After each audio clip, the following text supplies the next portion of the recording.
It says I'm live. Whoa. I'm alive, all right. Look like I got out of a convertible. Okay, let me do a few things here. Hello, everybody. Wow, some people checked in already. Okay, did I pin my information? Oh, let me do it again.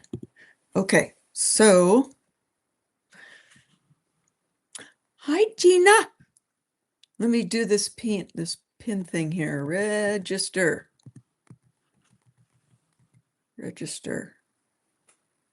Add. Okay.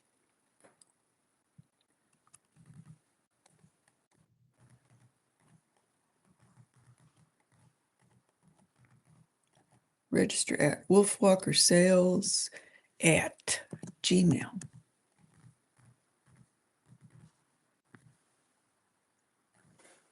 All right. Let's see if we can pin this at the top, maybe.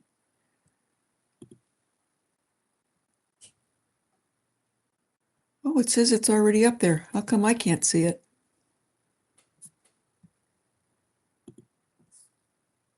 Okay, well, we'll do it there. Okay. Lulu. Oh, good. I'm so glad. You got some absolutely beautiful, beautiful pieces. And yes, I understand it was a splurge, but I thank you so very much. I love it when those gorgeous pieces go. Thank you, Madame Bougeot. Thank you so much. You always leave comments on my little shorts and stuff. I greatly appreciate that. Lenore, I just love Lenore. She's just one of the sweetest people ever. Michael Robinson, for the longest time, I thought Michael Robinson was a man.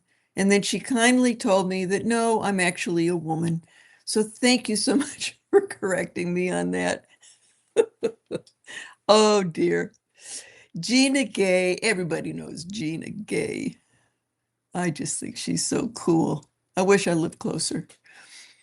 Sheila Magnus, oh, thank you for coming in. We welcome our new people. It's awesome that you are here. And actually, so many new people are too afraid to come into the chat. So thank you very much for coming into the chat. Okay, who else is in here? I think, let's see, who have I missed? If there's anybody. Lenore. Hello, Mary Lisa Brown. I'm so glad you're back in with all your friends. And Susan, hello. Where is the new car? I'm trying to figure out how I can show you the new car. Let me see if I could do it. I sent a little quick video to Gina of the car. I wonder if I could stick my phone up like that and show it to you. Maybe I could. Let's try that and see. I have been finding as many reasons as I can to just drive up the street, which I could walk. But, you know, I haven't had a new car ever in my entire life. So this is my first brand new car. And you know how new cars smell? Oh, I just want to get in the car and just sit there and just smell it. It's just, I just love it. You know, everybody has their favorite cars, but for many reasons, this is probably going to be my favorite one. Please tell me I still have this video here. Sometimes I get a little crazy cleaning out my phone. Oh, that's an important one. Let me just take care of this.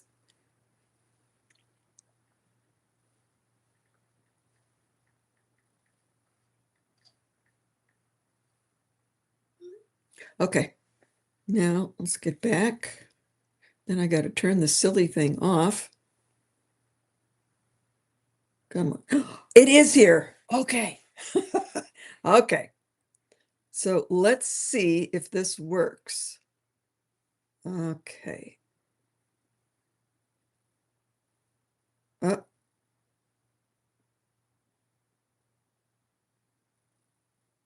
oh dear. Oh God, I'm so terrible at this stuff.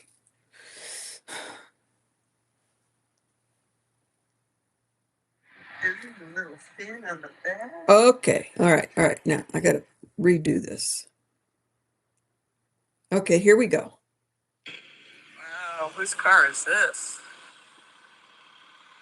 Look at this little sports car.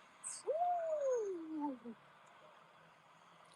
It's just a Camry Toyota. Oh, come back. What happened? My phone just went out. See, I'm probably being too egotistical, so the phone just went out. But because I am, I'm going to go plug my phone in and then I can show it to you later. Just a minute. Now that I know I got it.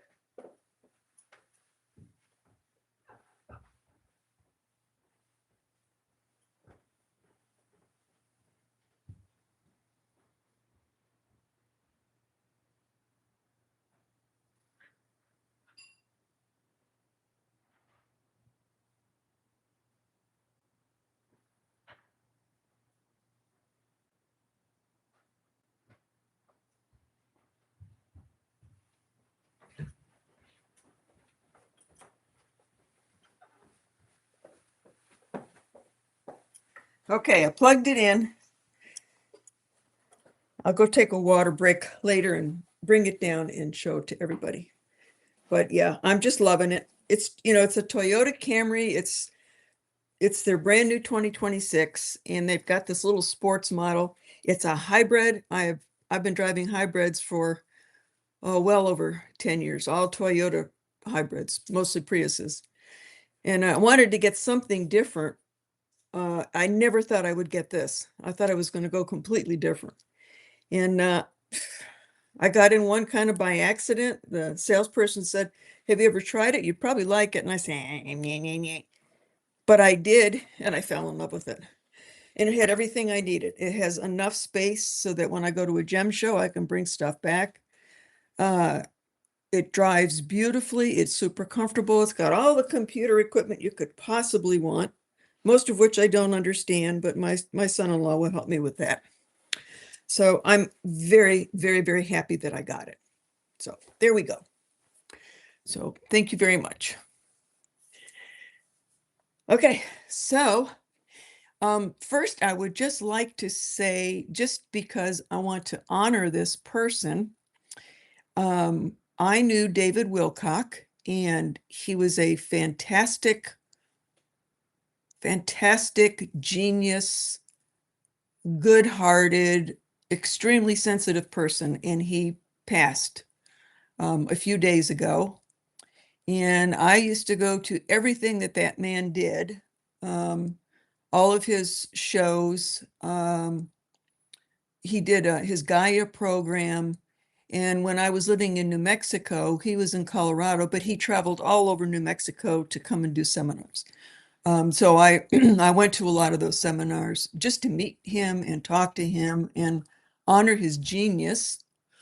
So he passed, and I don't if anybody knows about David Wilcock. He's just this incredible author and researcher, and there's been so much talk about his passing and conspiracies around the whole thing, which is unfortunate because everybody jumps to all those conclusions before there's even an autopsy or a report or anything from the family. So I wanted to just reserve any opinions of what happened to him. But I kind of feel like in my heart, this man was extremely sensitive and you would not know it at all.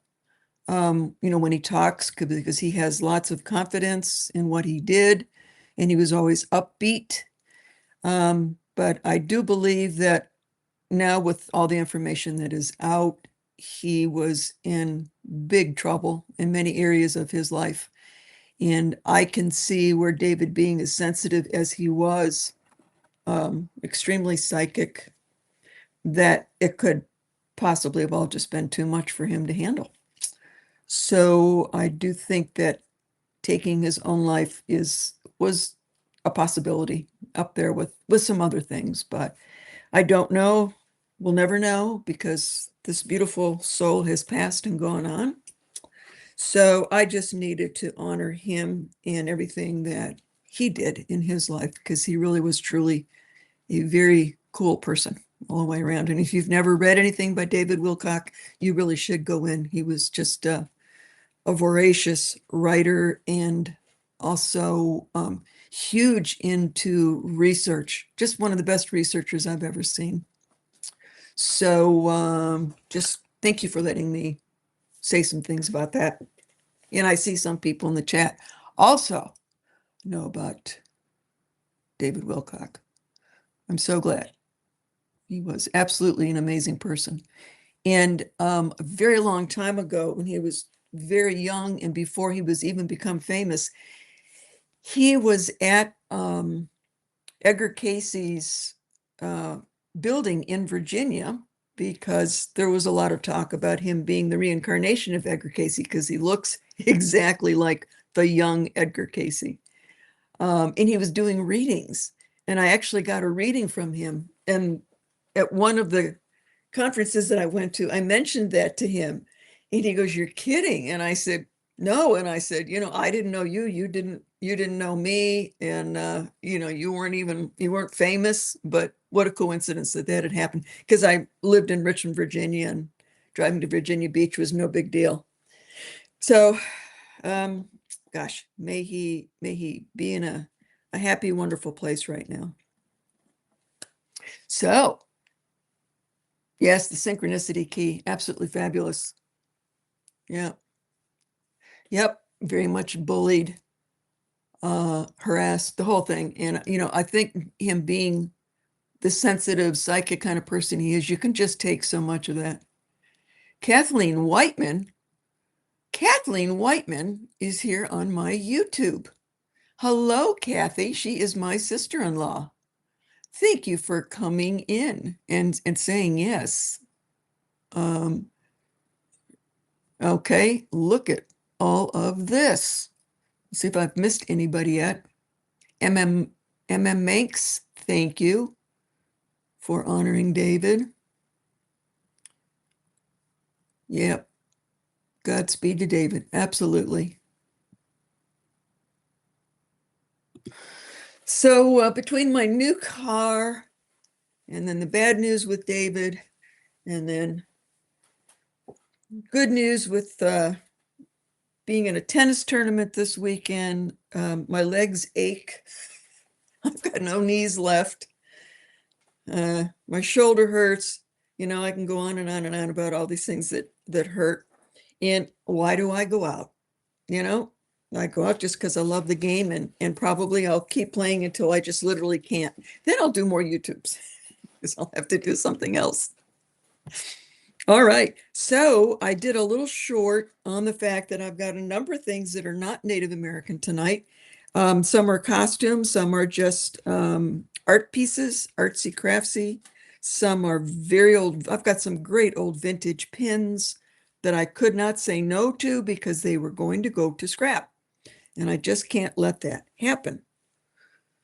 I'll keep them for quite a while before I let that happen. So I'm going to start with some of those.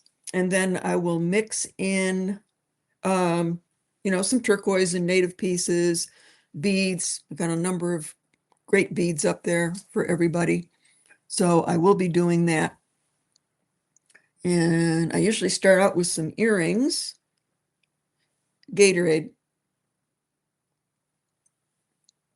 Trying to get some electrolytes back in my body. Okay, so I'm going to go. I'll start with some of these and we'll just keep moving on and moving on. Gorgeous little Balinese earrings. They are on posts, sterling silver with some great little garnets.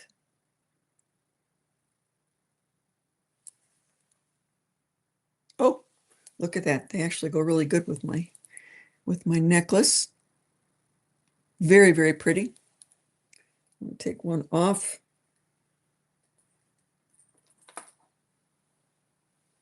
Just to show you that there is the back.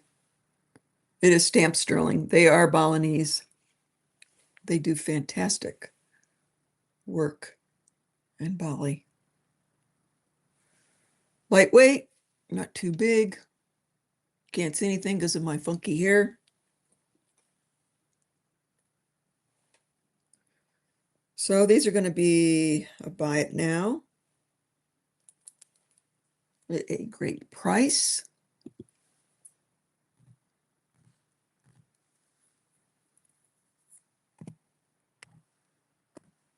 So these are a buy it now at 38.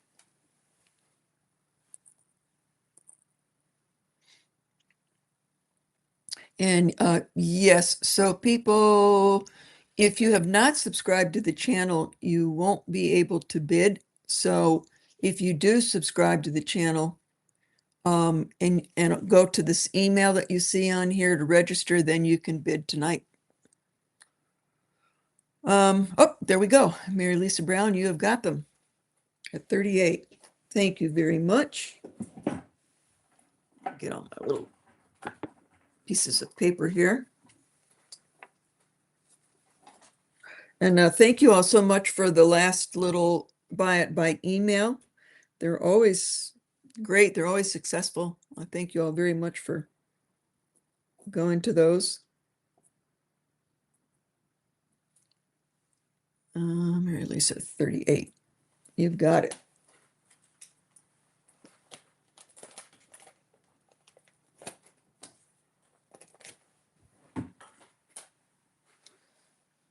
Okay. These, I believe I may have shown before. They have got lots of marcasites and this gorgeous gold. Now, I do not believe that these are topaz, but they, they could be. Well, gosh darn, I think they are because they registered as quartz. So they could be citrine. That's what they are. Forget the topaz. These are probably citrine, but look at the gorgeous cut and glow. Now they kind of look orange on there, but they're not. They're a golden color. The other little stones are all marcasites in sterling, and they're in these basket settings, so they're not too heavy. But they've just got a lot of great flash going on in there.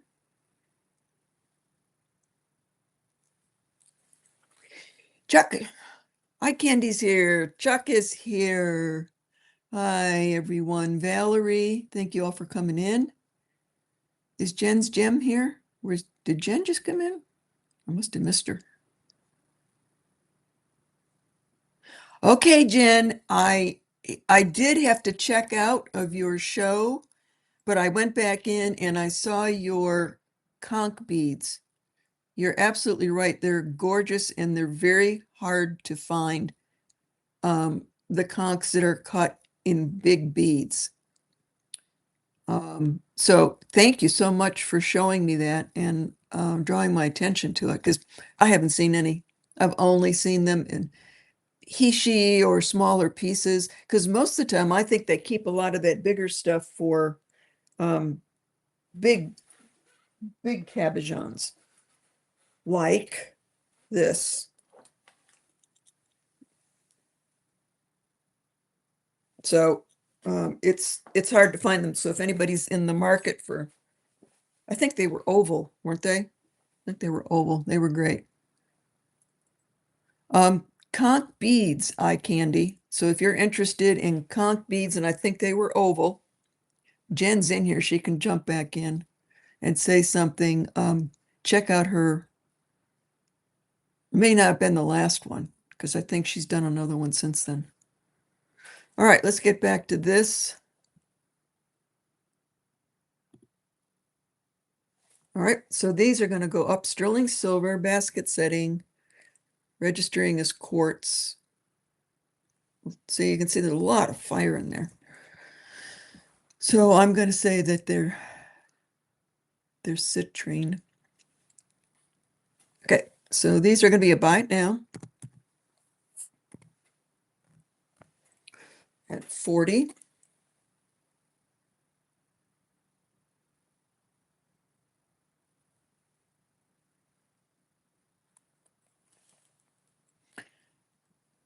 Okay, let's see who got this first. Hi, Candy. Okay, you jumped on in there. Thank you.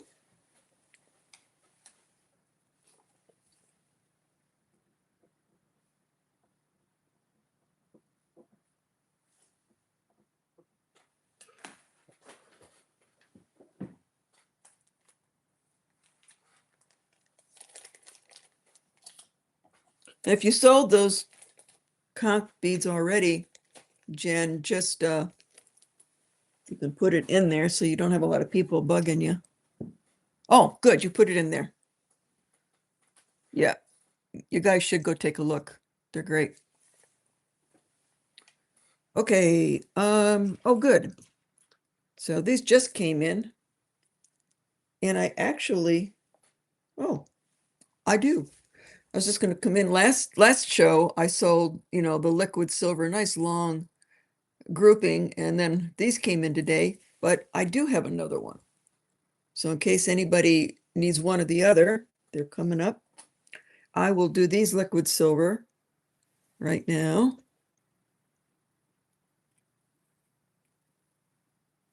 So this is a buy it now.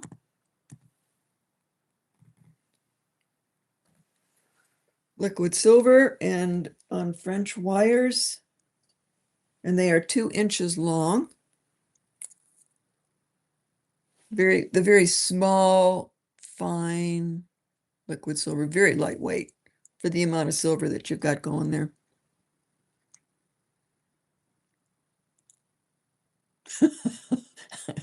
My tennis tournament was an all-day event because it rained and we had probably 88 people in the tournament, so we had to move it indoors. It was a killer. It was just a killer.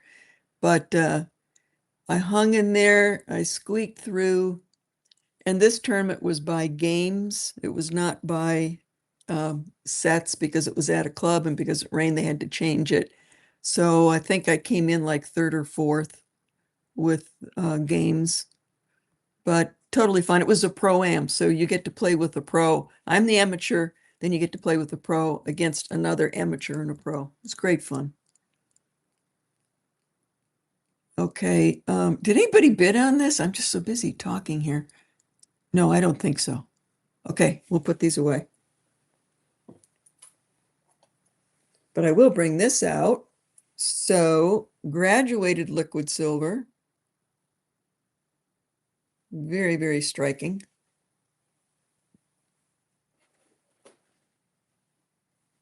It really lays nice. And it goes from the shortest strand is 18 inches and it goes down to 26 inches. 18 to 26. Just a really nice, lovely fall. All right, buy it now.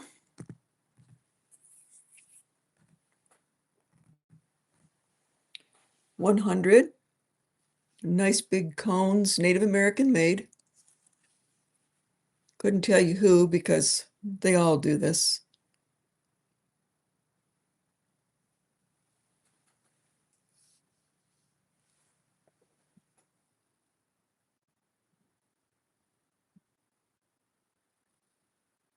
How do I clean liquid silver when it tarnishes? I use a cloth, just a regular, rouge cloth, and wipe it down.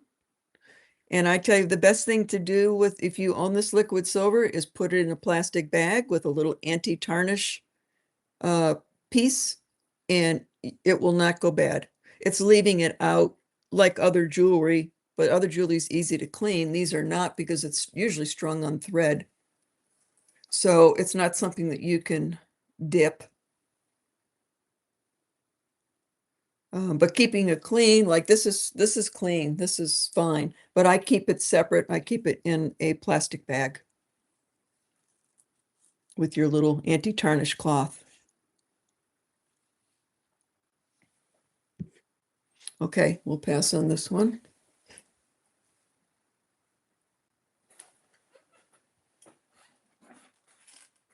This is absolutely gorgeous. This was in the short.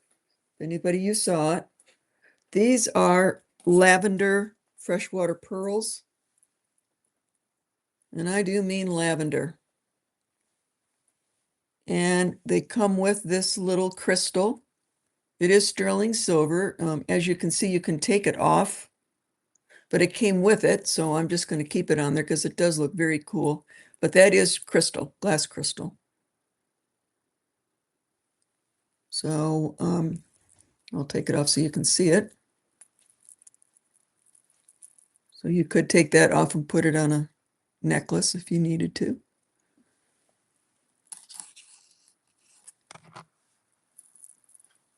And these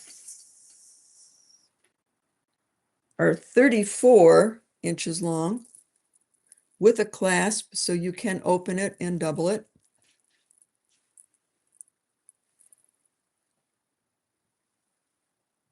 Just a gorgeous shade of lavender. Very, very pretty. All right, and these are, oh, well, and with this will go back on. That goes with it. This is a buy it now.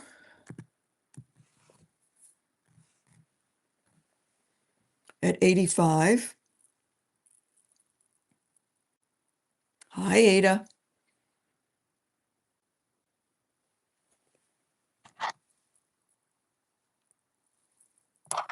No pearls today.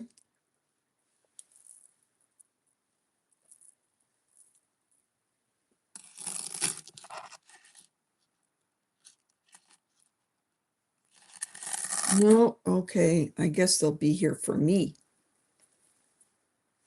I do love pearls. I took a class at GIA to get a certificate in pearls just because I think they're so cool. So I have a nice little collection. All right, moving right along. Let's see. Oh, here's one. This is just a fun necklace. Picked this up. It is sterling. Picked this up at a local vintage shop. It's got a nice little 4-inch extender with freshwater pearls. I don't know what these are. They could be glass. They could just be synthetic in between. It is sterling silver. Metal's all sterling silver. And these are freshwater pearls. I'm not sure what these are. I think they're just glass. But a cute little summertime necklace. Throw it on with your jeans. And it is 18 inches. So you can go from 18 inches to really short to 14 inches. All right, sterling silver, pearl, and something synthetic. Okay, buy it now. This is $29.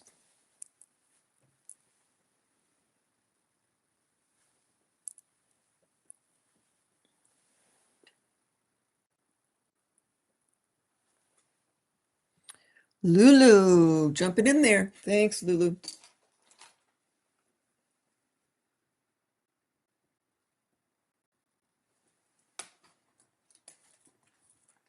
And I'm sure you all know Lulu is Venice Vintage. She's got a great channel. You must visit her, just like Jen, just like Gina. I forget to call everybody out. I assume everybody knows everybody, but not necessarily. Did you know? Oh, yes, I did. The Pearl Farm shut down since COVID, so prices on fine quality freshwater broke Tahitian gold and South Sea will be skyrocketing. I do know that. I almost brought a strand of my own. I mean, I've had them probably since I had Morissette Jewelers in Richmond. That was my fine jewelry store. And because I loved pearls, I sold a lot of pearls there.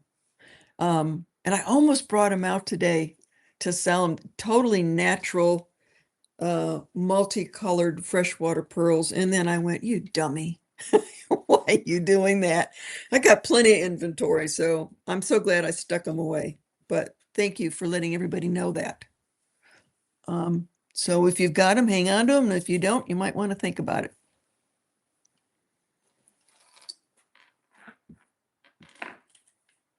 Whoops. I'm busy talking and I didn't. That's Lulu. Okay.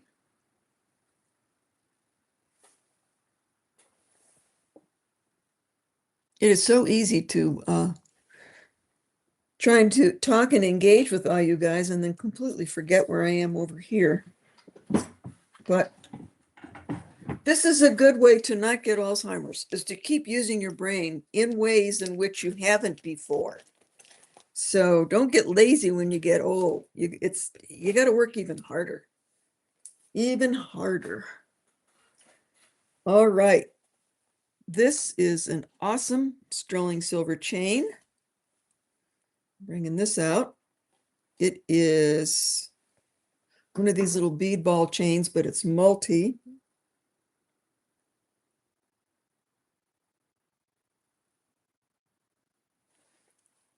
Sterling silver. And it is Italy. Really pretty.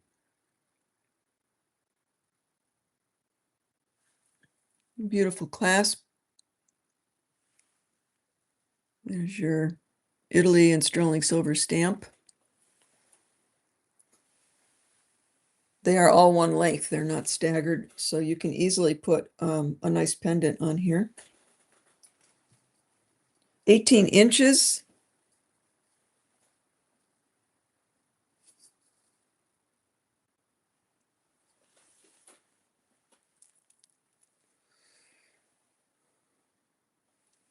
So 18 inches. 4-strand bead ball, sterling silver, made in Italy.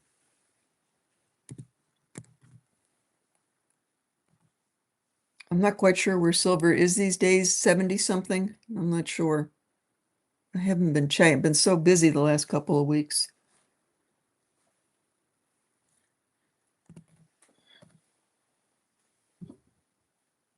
So 112.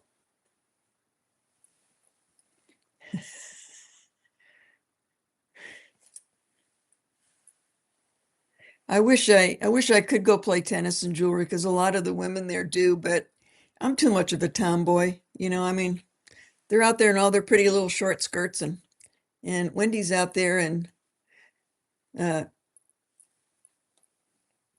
workout clothes, sweatshirt.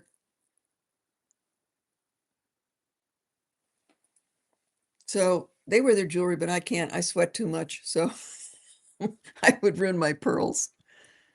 Okay, 12. Anybody interested? 1, 2. Nope. Okay, we're passing. I'm not going to dwell. If you're interested later, you can always just get in touch and let me know. Silver is 76 per ounce. Okay. I love chalcedony. I just love the grayish blues. It's a really nice piece of chalcedony in sterling silver with a little moonstone on top. Very pretty little design. More than likely Asian, probably Balinese. They're great at this kind of jewelry. It is stamped sterling, but that's all I can tell you about it. I'm sorry, 925, not sterling. And it's on a really nice heavy-duty curb chain. 20-inch curb chain. That's worth a pretty penny right now, along with the pendant. Buy it now. How do you tell chalcedony from moonstone? I don't know. I think it's pretty gosh darn easy. I'm doing it by sight. moonstone, I think true moonstone really is going to be very clear or somewhat white like this one. And the chalcedony, a good quality chalcedony is always going to have this beautiful bluish or gray tint to it. Other than using, your refractometer, find out if it's chalcedony. That's what I do by eyesight, is they're both chatoyant. Moonstone's probably a little bit more chatoyant. They've got that cat's eye look to them. All right, so 20-inch chain and the pendant. Okay, buy it now. This is for both. If somebody wants them separate, let me know if I don't sell them together.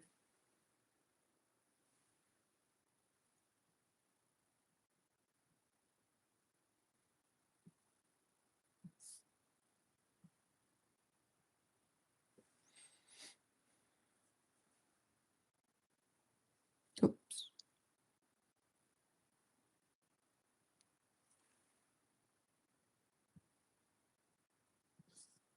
Thanks everybody for putting the spot prices in there. I appreciate it. Okay, let me know later on if someone is looking for chains or just the pendant.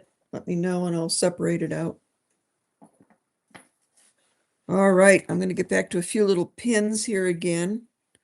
This is a gorgeous little Native American pin. It's like a little kachina dancer or a yebachai.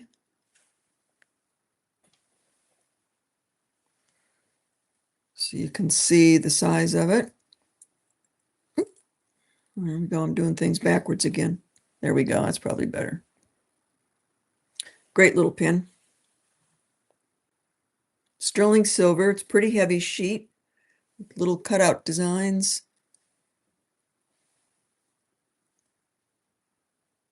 I saved this little guy too. I can't, more than likely Navajo, but I really can't tell you.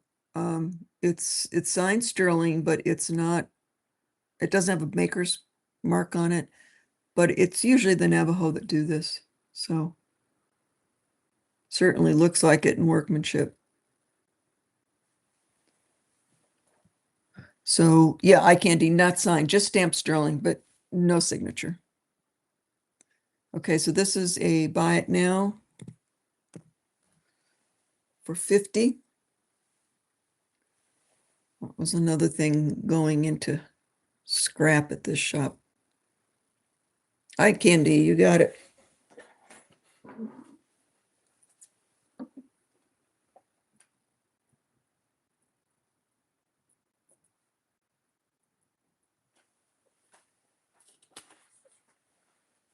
Yeah.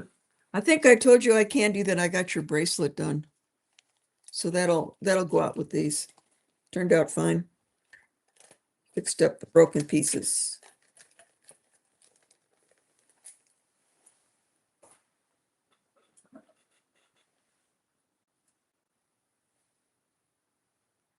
This is a vintage Lang. I've got two vintage Lang pins. Let me show the other one. These are so cute. Again, got them out of scrap. Look at the windmill actually rotates. Whoops, I got to hold it differently. They are so cute. The little bird cage. They are signed on the interior sterling silver by the Lang Company, old-fashioned jewelry store and jewelry makers. This particular one you can find if you Google it, with the double bird and the cage. It was like about $100. They are sterling silver, 50s, 1950s. I'll do both of them together because they're both the same price. I paid the same for these. So 1950s eye candy, both of these. I've not done anything to them. You can see they're pretty tarnished on the inside. but there is a cartouche in there that tells you it's from the Lang Company. So either one, you can tell me windmill or bird cage. And these are buy it now.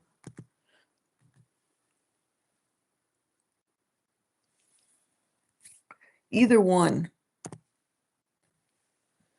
Either one, 49. So just if you're interested, bid 49 and then tell me which one you want. D Maynard. Okay, D. 49. You tell me which one you want. You can put it in the chat. Windmill or birdcage. Or both, if you want both. Birdcage, you've got it. D, do I have your information? D Maynard. I don't remember selling to you before, so okay, great.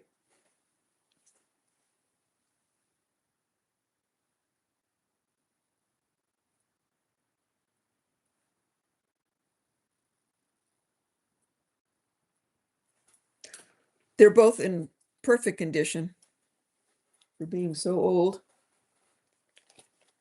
I was born in 1950. What did I just do with it? How do I do these things?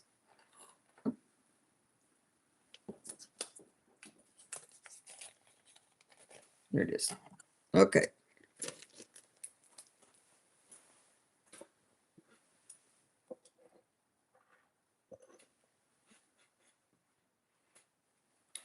All right. Absolutely beautiful, good quality purple spiny oyster with Kingman turquoise and an old vintage shadow box pendant with Kingman turquoise. You can see a big piece of quartz in there. Pretty common in Kingman.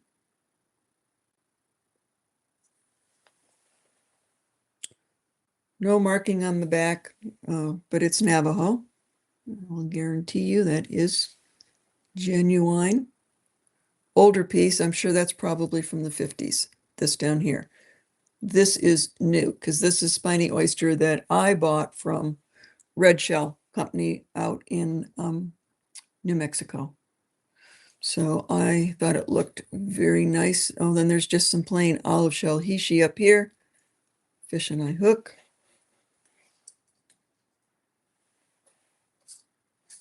$20 inches. I thought it was a good combination.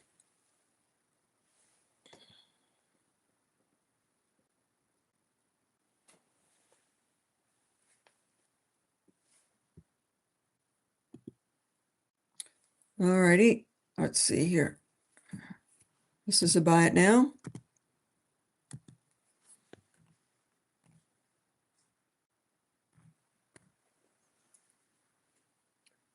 For $129.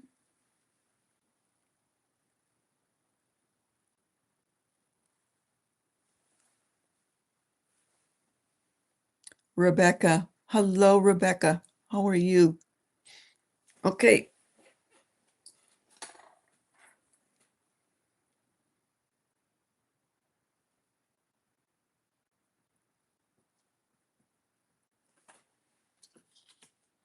The pendant alone is worth $129.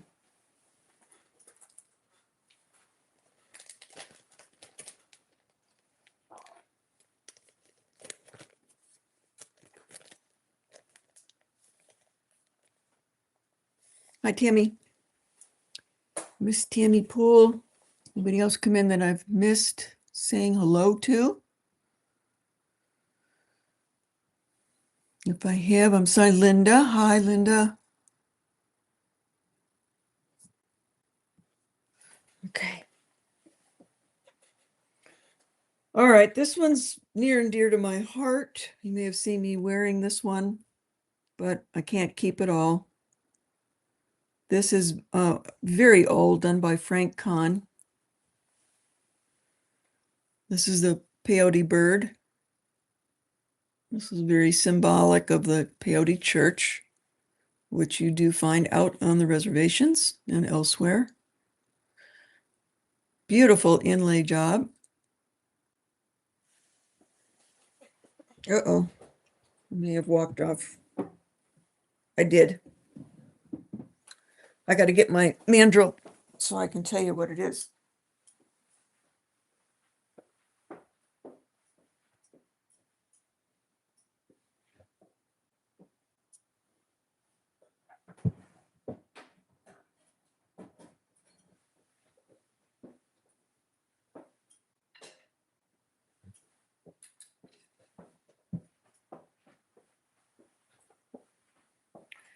All right, this is a size 8.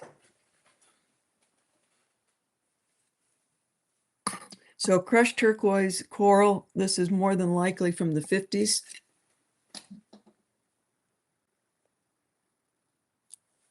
And Frank's got his FK signature up there.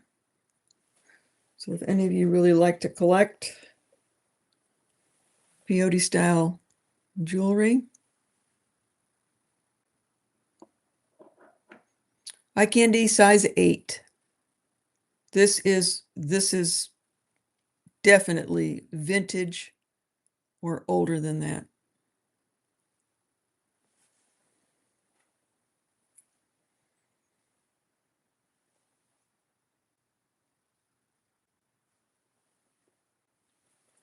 So size 8.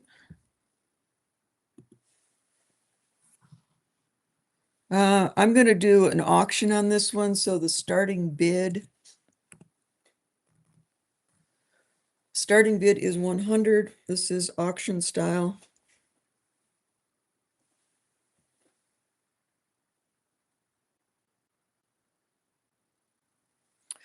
Eye candy is in for 100.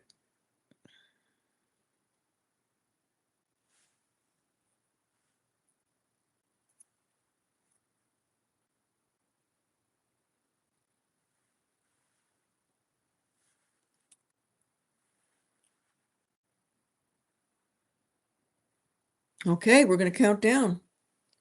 Going once, going twice, and sold to eye candy. Thank you very much.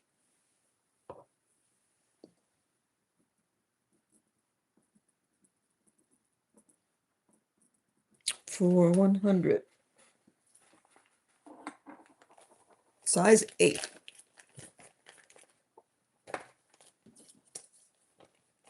Oh, thank you, Lenore. 63 watching. That's awesome. Awesome, awesome. Okay. This is a beauty. This is an absolute beauty.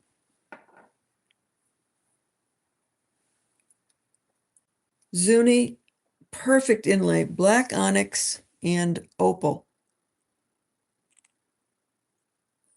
Beautiful ring, beautiful job. It is nice and thick. It's very comfortable. Get a good flash out of the opal. This is a nice big thick band. And it is signed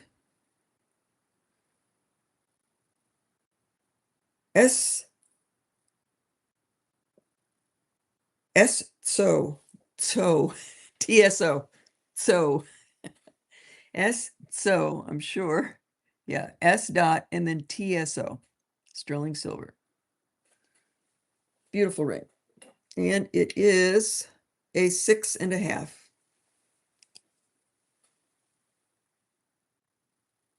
Perfect condition. It looks like it's brand new. This is a starting bid.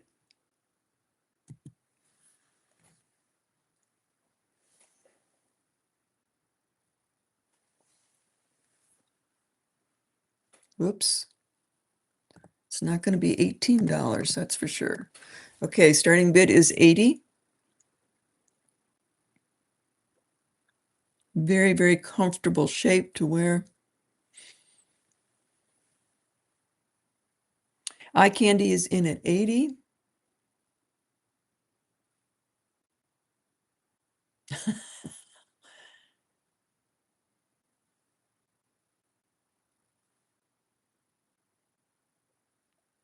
Okay, Candy's going to get it. No one's going to bid on her.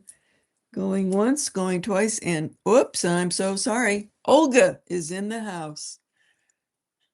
She probably hates when I say that, but I can't help myself. I don't know why I do that, but it started a long time ago. Okay, eye candy is at 90. Look at that opal flash. I mean, you got pinks and blues and greens.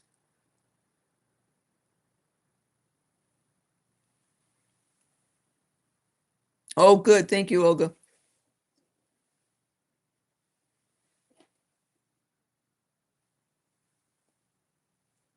So Olga's at 95. Eye candy's at 100. This this online goes for 240, just so you get an idea of today's retail. This kind of inlay is incredibly difficult. You really gotta be a very good lapidarist. Is there such a word as a lapidarist? Olga's at 105. Eye candy's at 110.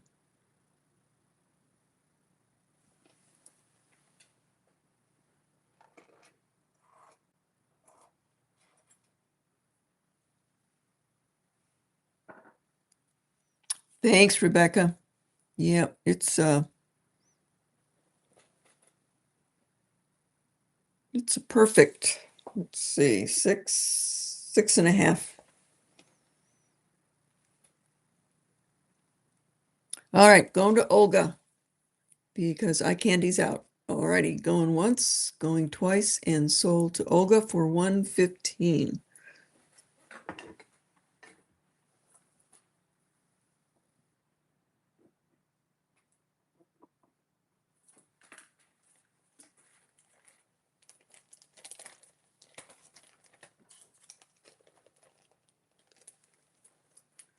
All right, I'm going to jump back for a minute to this cutie. This guy's even because of the kind of clasp in here, he's, I'm sure, older than even the 50s. The little vintage stork, a stork. They are cultured pearls. You can see the old-timey clasp. Jen, you might know the date of this old style clasp. I think that might be like 20s to 40s, maybe. Very cute. Sterling silver, all handmade, engraved.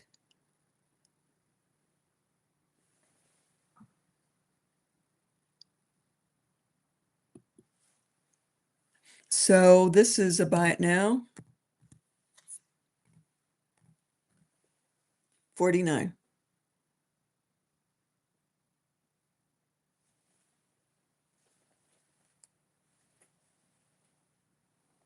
He's a good size. He's a couple inches. Yeah, he's just a smidge over 2 inches. Okay, D Maynard, you are in for 49. D likes the old stuff. You got it.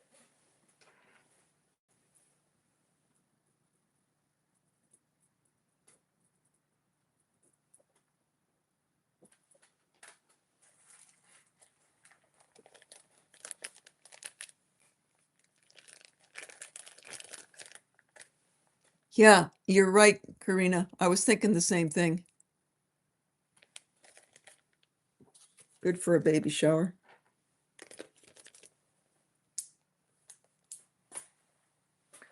Okay, another little not Native American piece. I couldn't pass this up. I just couldn't. Look at this. It's by the Rain Company, and they make all of these little cute old-fashioned style shoes. It is sterling silver, vermeil. It's all gold overlay, and then enamel. It's just so, I want a pair of these shoes for real. It's like click your heels kind of shoe.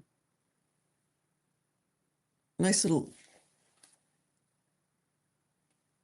Looks like amethyst. It is not. It's glass trying to look like amethyst.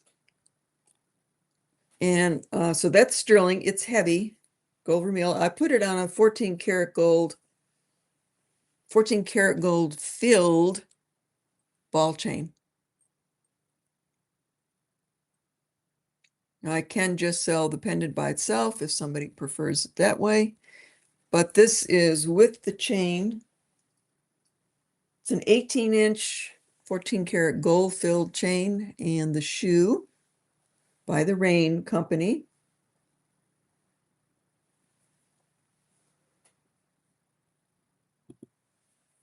This is a starting bid on this one, so this will be an auction.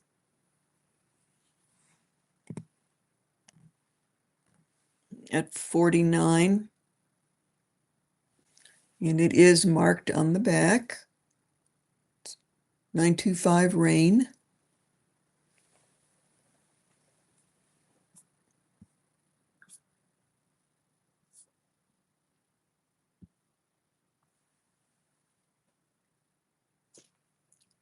Jenny Ken's Vintage knows what she's looking at. It's 49.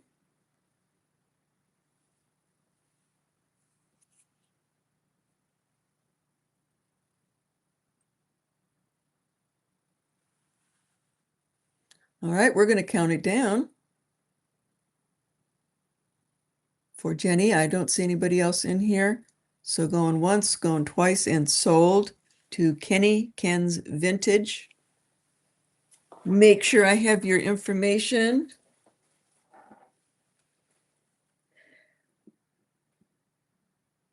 Otherwise, I can't send you a bill.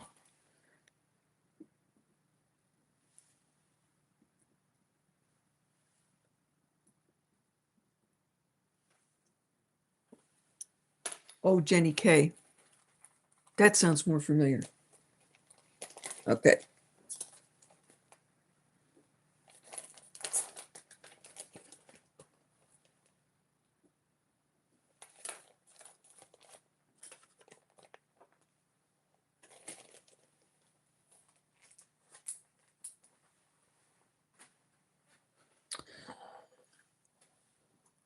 All right. I got one more of these fabulous mystery pendants that I absolutely love. And every time, I think I've had 3 of these. This is the last one. And I tell you, I don't know who's making them. This is a unusual, but a very gorgeous piece of turquoise with the red coral. Beautiful green and big chunks of brown matrix in there. And a nice branch of red coral. I just love the style. It's so simple and yet such a gorgeous statement. And then it is on a paperclip chain. Paperclip chains alone are pretty valuable. They're hard to find used. You can buy them, but new, they're a couple $100. This is 22 inches long for the chain. 22 inches for the chain, and then with the pendant,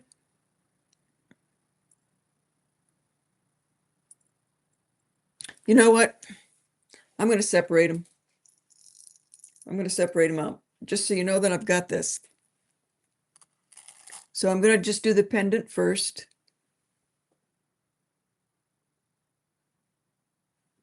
I think I sold the other pendants by themselves, because with this chain, it's going to really take it up in price. But it looks great, and you know I've got the chain. So we'll just do this one first. So this is a starting bid.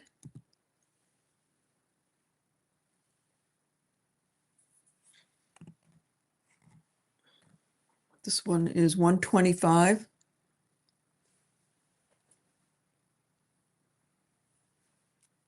Eye candy. I wonder if you got the other one, eye candy, did you? No, none of them were signed. So this is the third one that I've had. Obviously, it's the same silversmith, and he just loves this style.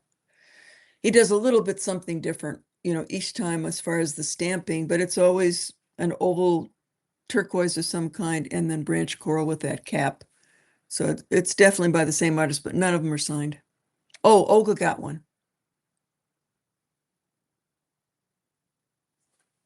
It is older. It's vintage. This is not new. Levi, hi, Levi. Good to see you here.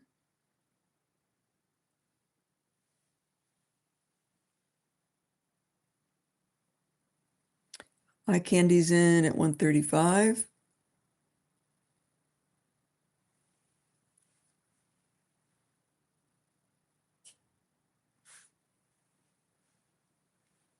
I did clean this one up a bit because it was very, very, very, very black all the way around. You could not see the detail. Levi's in at 165. Thank you all for coming in, and all you new people. Thanks for letting me know you're here.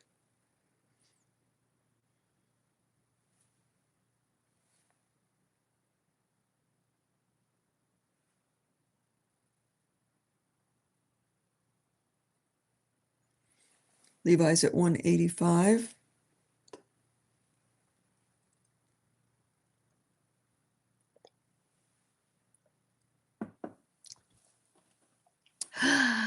Hi, Peru Purr. How are you? Do you do lavender? I know you're another nail polish person. I've never tried the lavender. I just had to do it.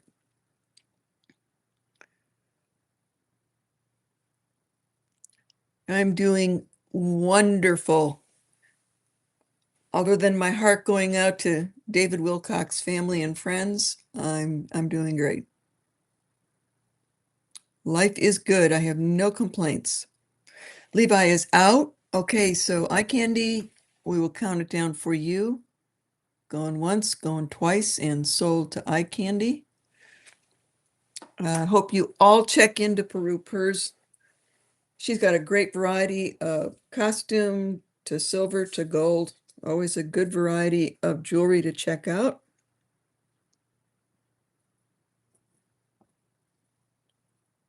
And I'm sure Lenore will put in her info. Oh, the paper. Okay.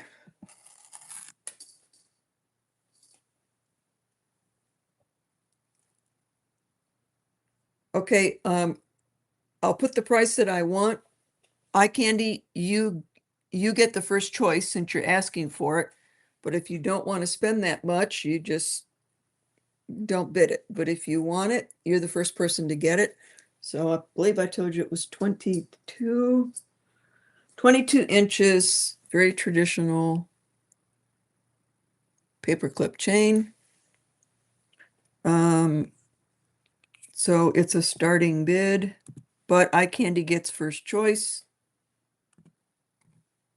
And if you don't want it, it's okay. Just let me know if you do. Just say yes. All right, you got it.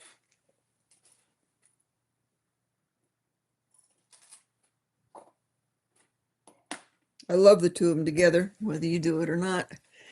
It's up to you, but I love them.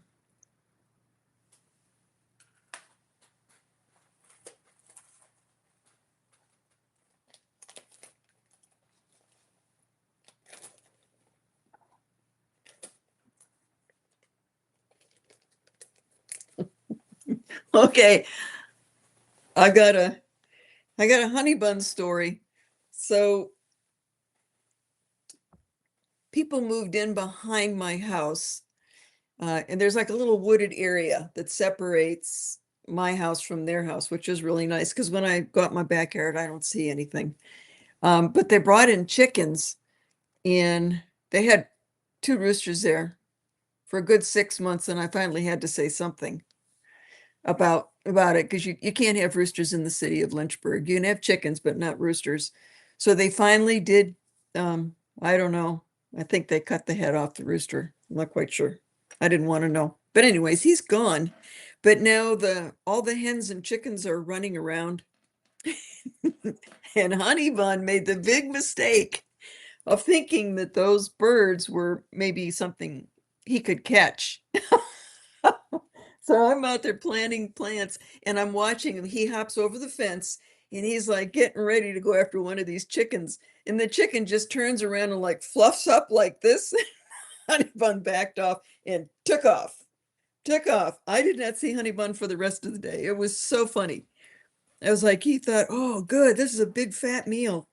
No, chicken was not the least bit afraid.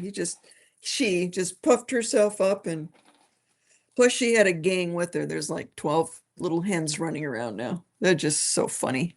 I just love it. All right, let's see. Do you have another chain? I think that's going to be the only paper link. They're so hard to find. I mean, I'll buy every paper link chain I can find. I've got two for myself, but I won't part with them just because they are hard to find. Is that what you were talking about, Linda? Just the paper clip? Because I've got chains, but no more paper clips. Okay.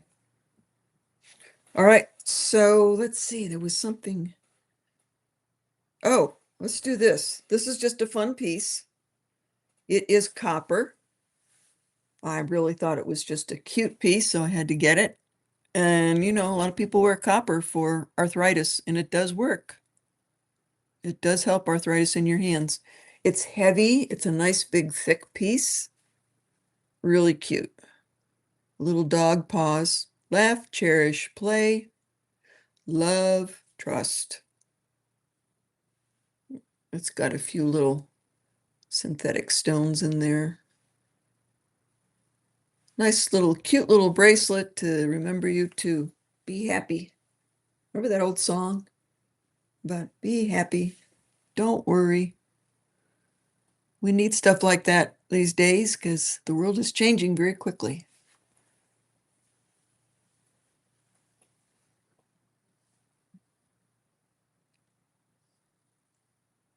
Oh, Linda, I know you wanted to bid, but iCandy asked for it, so I have to honor that first.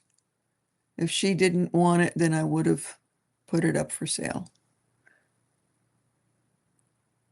Blessed Bubbles. Hello, Sherry. Welcome in.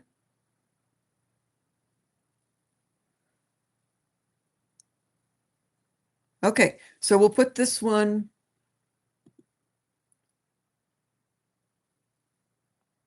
Oh, see how many people? I mean, Deborah knows too. How many people knew David Wilcock? What a loss. What a loss. Okay, so this one is, we'll just do a buy it now. It's just a cute little fun bracelet. Copper.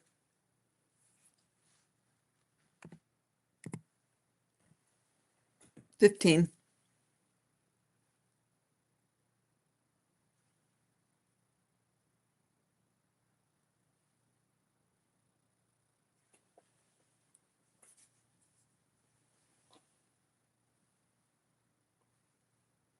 Maybe like a nice little gift to give to somebody who's kind of down and out. If you got a friend or relative who's going through a tough time, this just might be something for them to wear and look down at. Oh, Olga.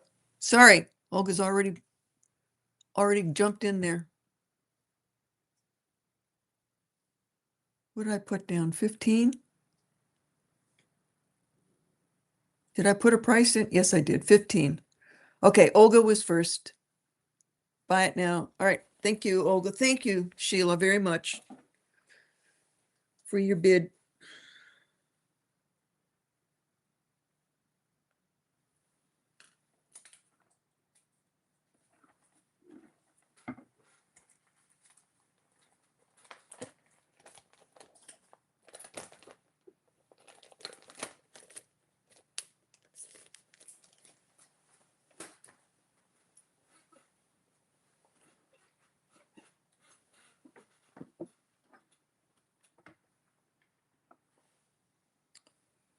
I love this ring,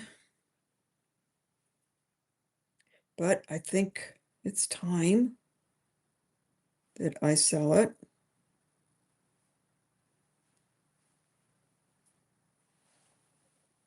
Fits me. It must be a 6.5. Almost a 7. Very nice sterling silver.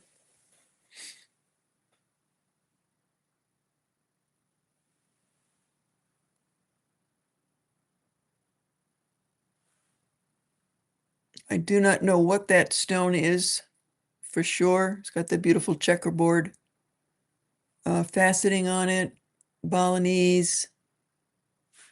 I thought maybe it was like eelite, but it's not. It probably is a dyed quartz, more than likely.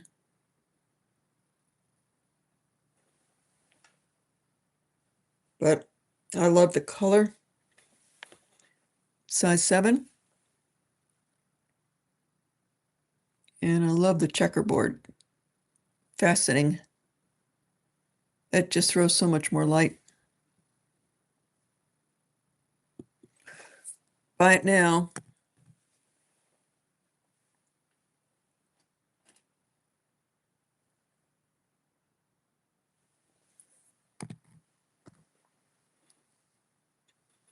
Buy it now at 65. It is stamped 925. Very Balinese.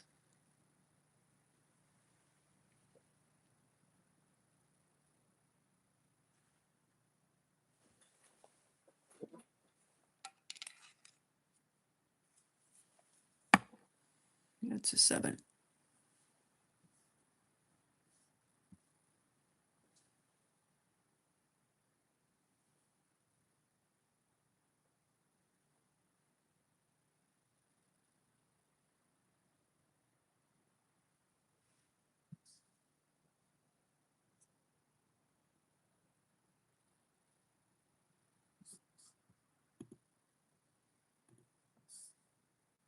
Okay, no interest. All right, we'll pass on that one.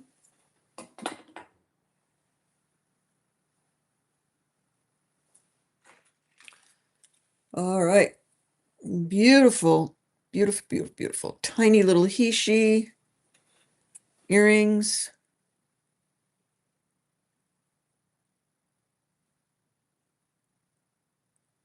Green, turquoise, the tiny little chips. I love these little tiny chips.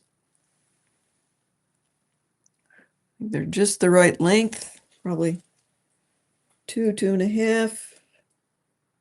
Yep, 2.5, pretty standard. Olive shell at the top, turquoise here. Sterling silver, bell caps. This is a buy it now.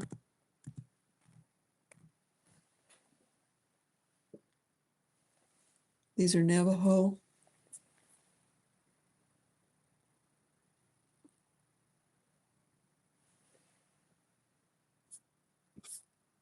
Oh, didn't I put it in?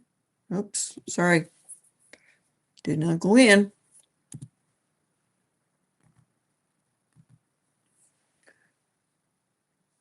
Eye candy 65 was for the ring, not for this.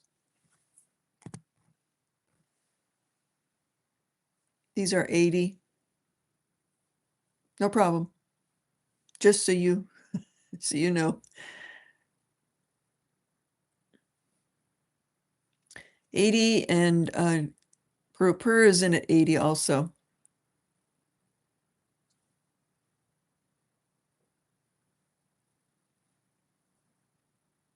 Oh, buy it now. Sorry. Sorry, Deborah.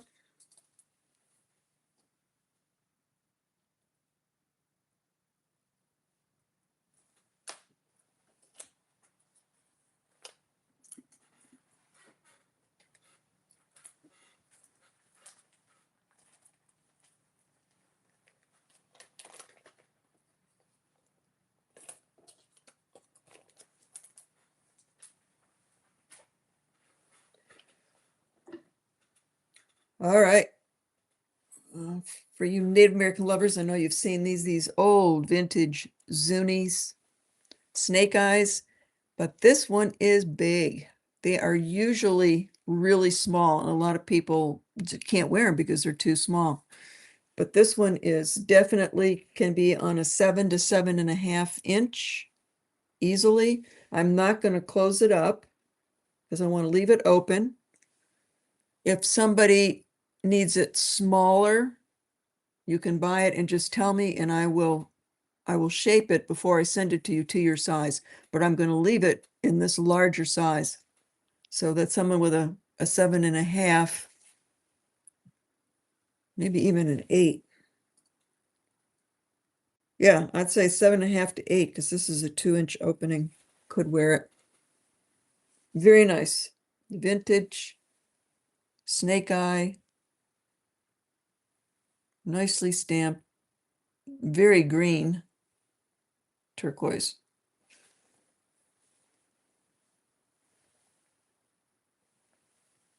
Okay.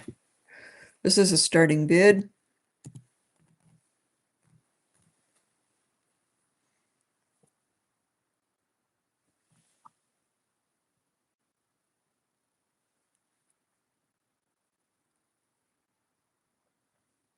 More than likely, these were blue, and they've all gone green. Eye candy's 120. Peru Purr is 120.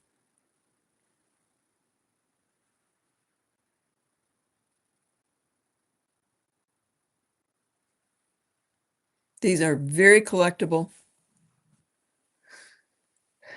They're going for about 200, which is what I saw at the Tucson Gem Show for people that were selling a vintage Native American. They were selling for, oh God, like 200, 250. Let's see who else is in here. Levi is in for 130. Rupert 130. Eye Candy 135.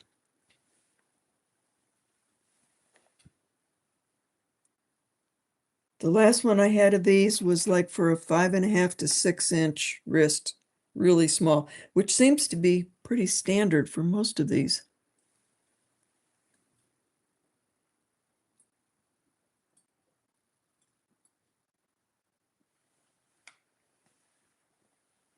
Okay, Levi is out, eye candy. All right, going down. We are counting down for eye candy, going once, going twice, and sold. Thank you, everybody else, for bidding.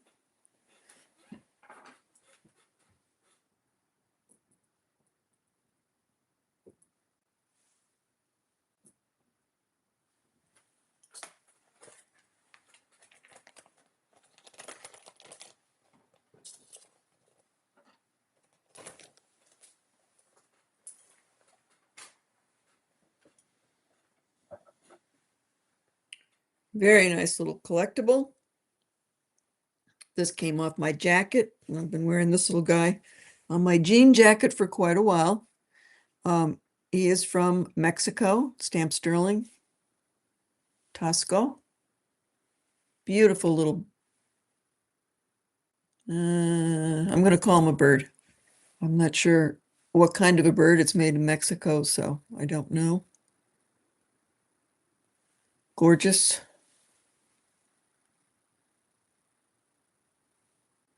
Mexico. Silver. Old style clasp. I will make sure, yeah, it works. That everything is working fine with the clasp.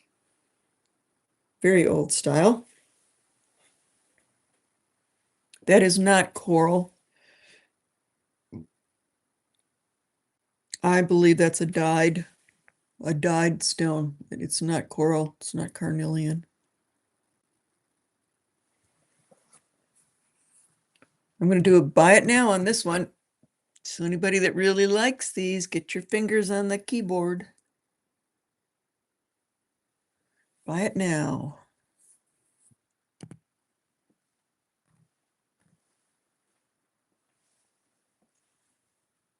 Got two more in my jean jacket, but I'm keeping those.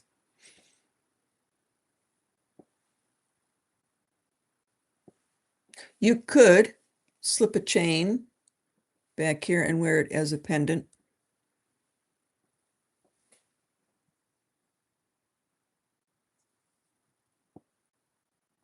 A dove. It does look like a dove. Yes, it does.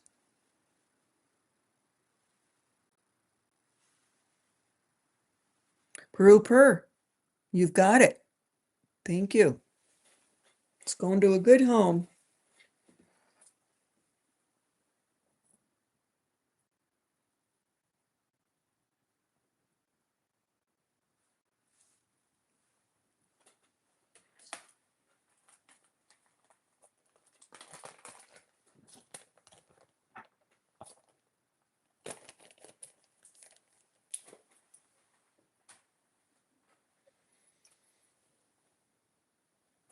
Okay, let's do another little pin.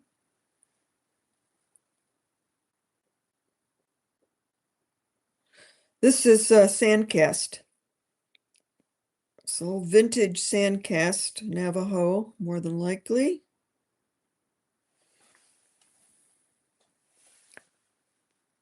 Black onyx. Sandcast. It doesn't have a stamp on the back. It does have YS and YL with the little engraving machine. So must be done by like a husband and wife team or two brothers. You can see it right there. It says YS and YL. Just a great little example.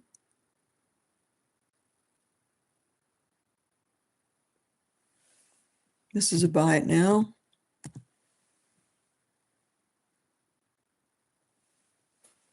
Oh, thank you, Lenore. She's great. What did I do? Buy it now for 80.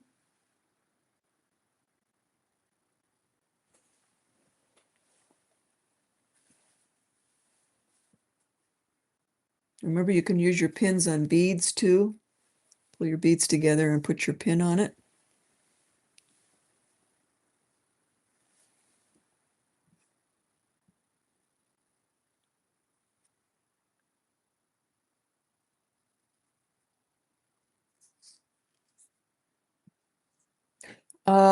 Deborah, yes, I have two of the Tosco birds. One is just all silver and one has got black onyx. Black onyx where you've got the red stone. I'm just keeping those two on my jean jacket. My jean jacket's like, I just wore it the other day to the country club and that was a bit scary because I'm kind of like way out there for country club life, but they liked it. Nope. Okay. We will pass on that one. Let's see here.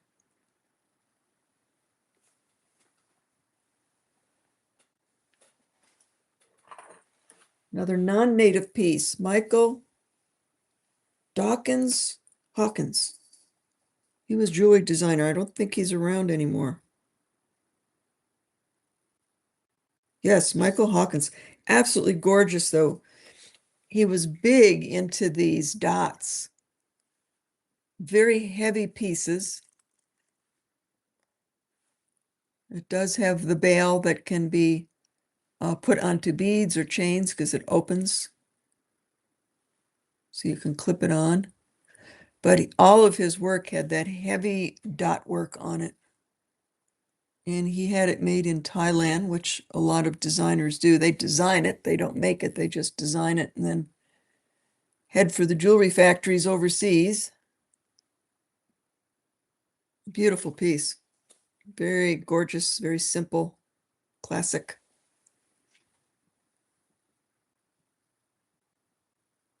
It's just fab. I certainly will. I would be glad to do that for you. Let me put a price up for this and I'll find some beads. All right. Oh, and it's on a bead ball chain again, sterling.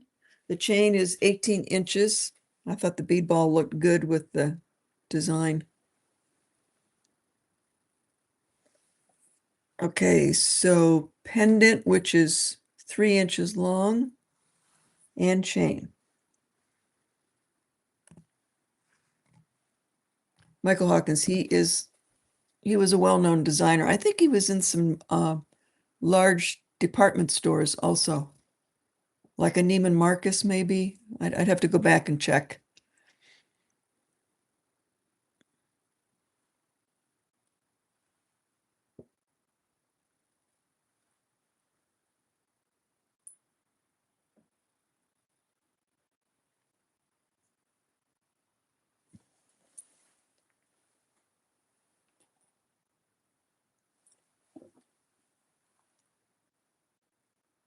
Yep, you're right. I need to, it's Dawkins, not Hawkins. I was not seeing that right. And I even got a new prescription. Thank you, Lulu. It is. His work is great. All right. Oh, eye candy. I didn't see you. I'm so bad. All right. Eye candy, and it's yours.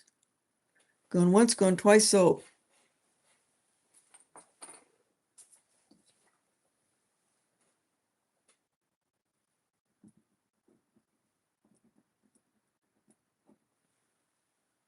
everything I've seen of his is always very substantial. I always like it when people don't go real thin and cheap. I just don't like that.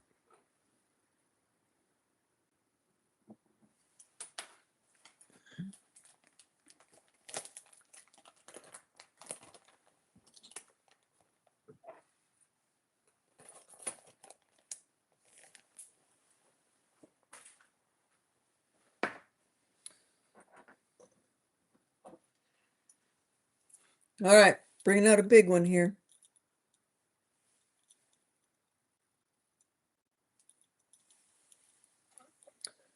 I've got it on this big chain, but I will sell it. I will sell it separate. Pink conch. A beautiful pink conch stone.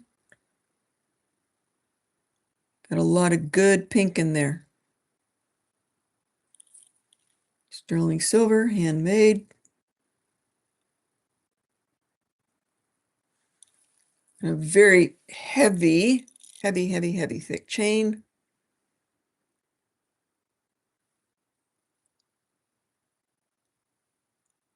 I knew Deborah, I knew you'd like that.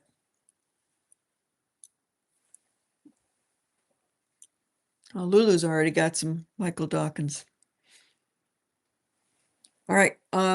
Again, I don't know if I should do this with the chain or with, I think I'll separate them out, but you know, I've got this chain because they're both heavy pieces, and I will call them pricey, although they're not pricey for what they are. So this pendant is 2 inches long, 1.25 inches wide. This is a starting bid.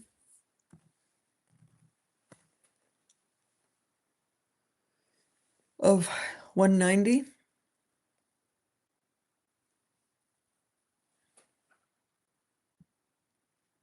Hi, Rena.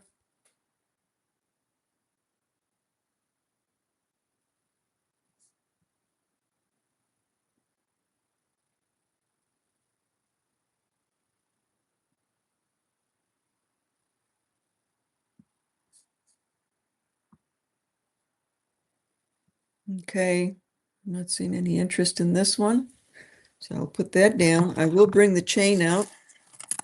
This is a great chain for a man or a woman. Nice, heavy box style. 18 inches.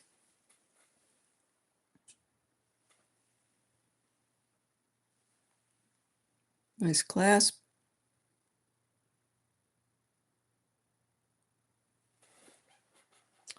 Oh, I don't have my scale here. It must be out in the garage.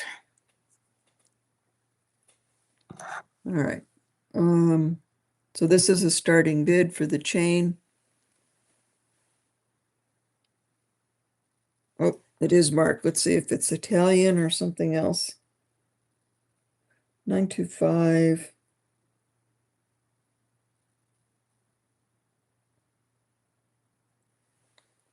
No, it's not saying that it's Italian, and they usually mark it Italian, so I won't say that. But it is 925. All right. So starting bid on this one is 76. Oh, can't move that. Levi Charles, Michael Robertson, Rebecca. Very substantial lifelong chain that cannot break.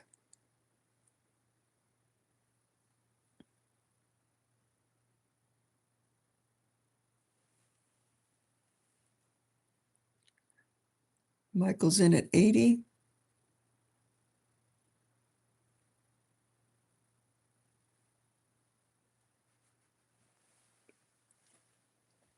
Levi's in at 85.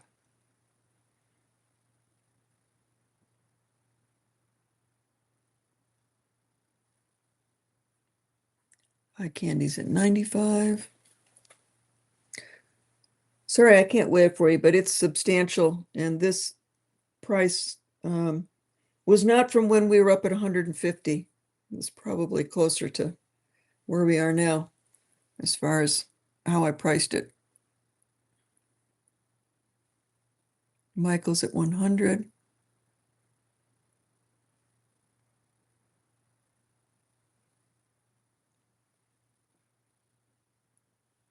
Candy's at 110.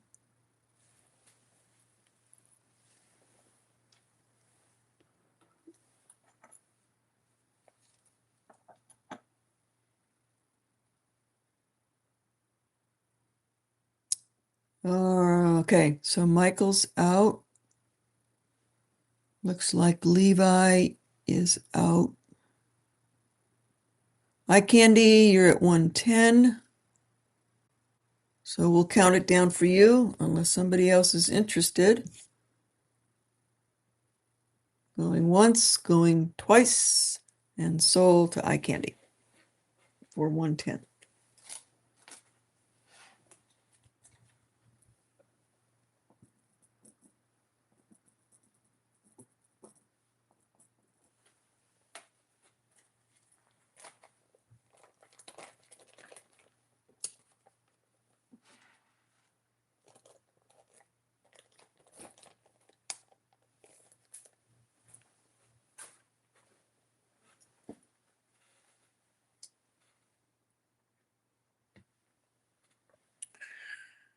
Okay, guys.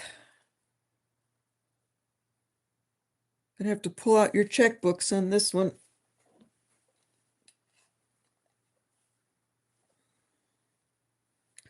Yeah, this is not going to register correctly on the mandrel.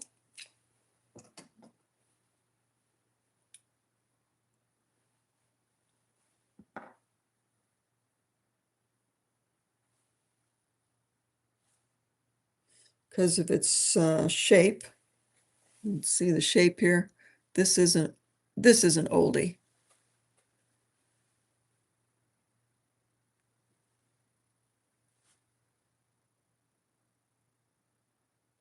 Now that is a fine crack in there.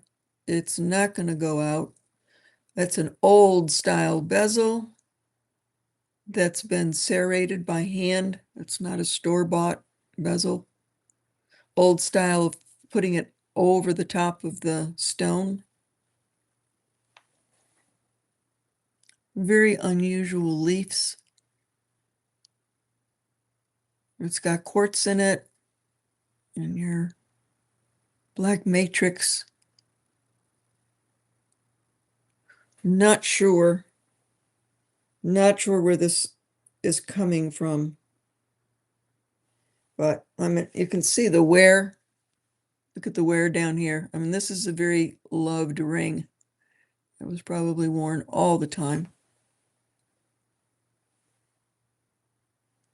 So I would say if you're a 7, you'd be able to wear it. You can see it's a very big statement ring.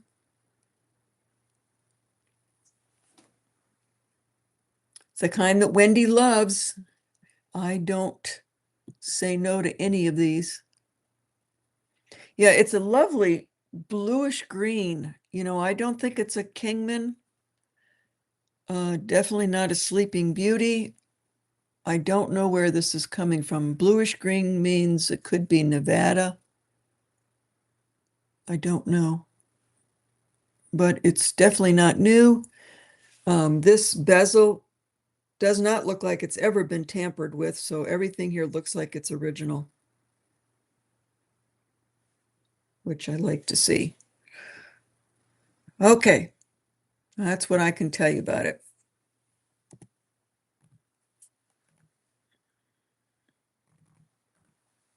Starting bid is 200.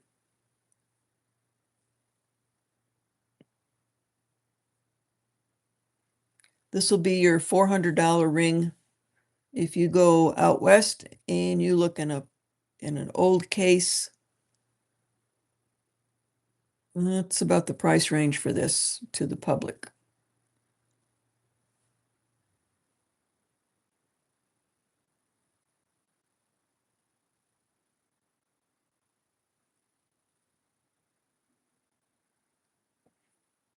Yes, Olga, I love it too. I like the old handmade bezels. I like the rawness of it.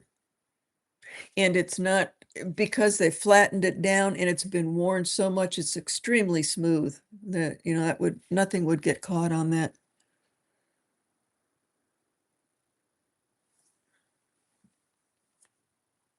Eye candy's in for 200. Can you make it a 9?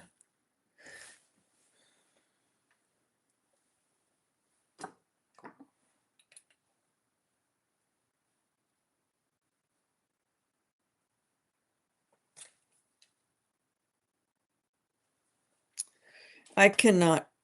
7, it's 2 sizes. I cannot roll it out. You know, a lot of times if you've got a nice thick shank, you can roll it out or you can hammer it out. But right now, I would say no, I don't consider that to be a thick shank. And I do not want to take this out because I don't want to disturb that bezel at all. So I would say if you can't wear a 7, I'm sorry, you're just out of luck.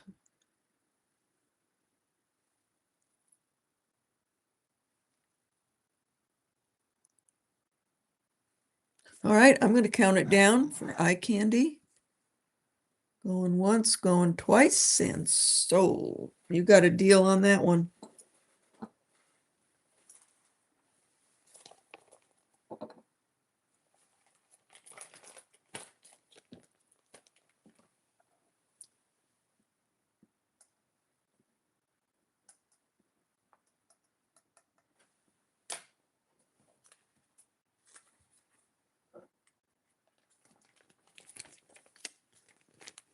So do y'all think that someday we won't have to pay income tax? Since it was never supposed to be pushed past the World War II, they were supposed to stop it. It was supposed to just help out for wartime. Somewhere along the line, they forgot that. Wouldn't that be wonderful? I wouldn't mind paying state taxes to help out my state, but sending it to who knows how it's being used by the federal government. It's a shame. I don't want to pay it. Yeah, you're right, Deborah. Feels like it, Karina. That's for sure.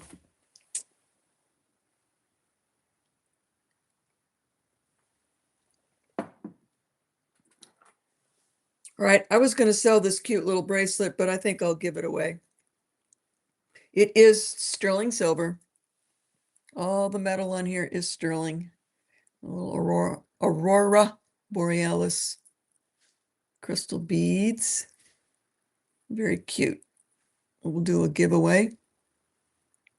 Sterling clasp. Let's see how long this thing is here.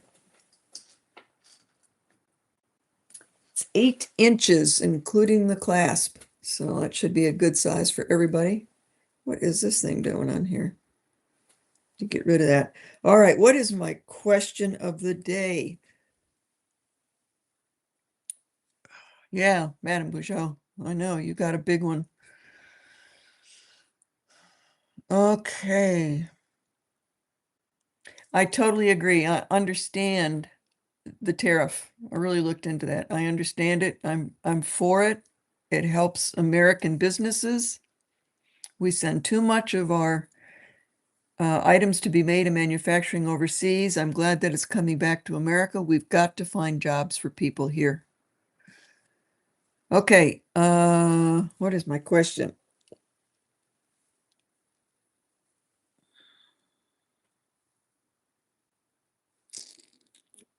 I'm going blank. Oh, okay, here we go. This is easy. For anybody that's been listening to me go on and on and on. Okay, what color is the interior of Wendy's new car?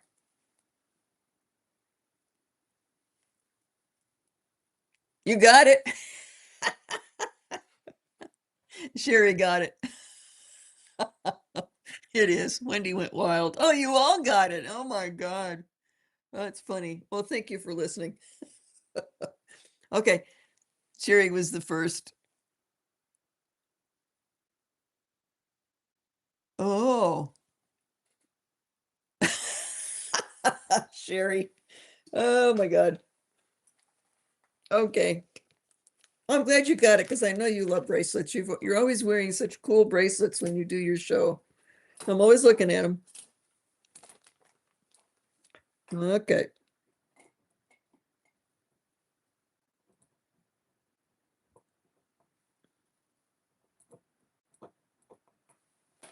Okay, since I brought up the car, I'm going to take a 1-minute break and I'm going to run upstairs and get my phone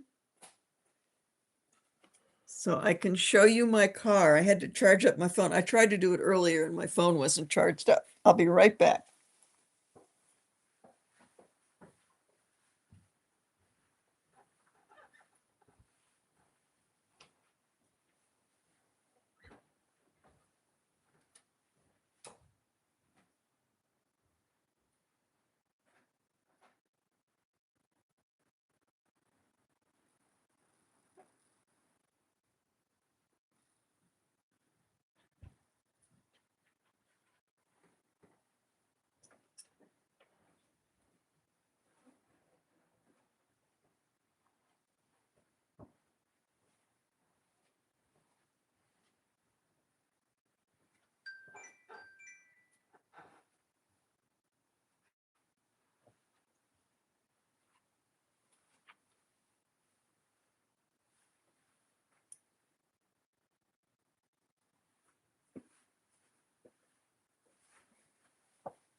Okay, guys. I had to send this to Gina. Let's see if I can do this. Wow, whose car is this? Look at this little sports car. This is my first brand new car. I've always had used vehicles, so I'm like a little kid. Ooh, a little fin on the back. Doesn't take much to excite me.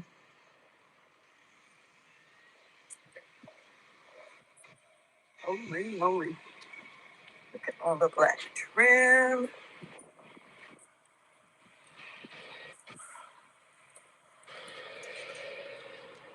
Pretty awesome. And now, Woo! wowza. Cherry red. It's so much fun to have a new car, mainly because I love the smell. It's so good. Whoops, I don't know why that's going off. He is a cutie. Okay. I can't wait to drive it out west. I need to go on a big trip. Okay. I did. You're so right, Mike. I'm doing it everywhere I go now. It's like I'm parking far away because I don't want anybody to get next to it. I'm just a little kid right now. Okay, let's see. Oh, I got some great things going on back here, just so I don't forget them.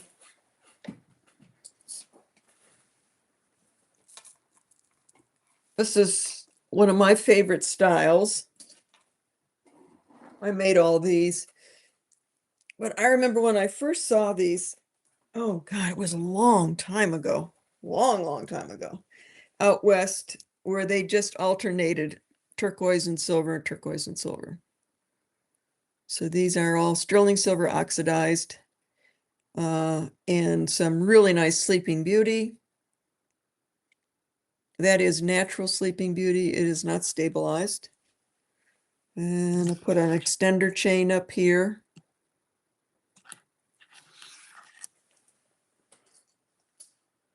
It is 28 inches long.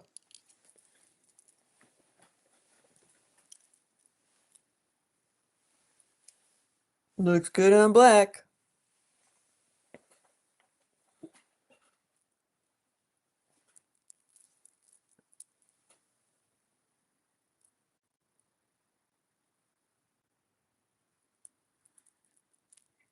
No problem, Sherry. If you want it to go to Deborah, it will.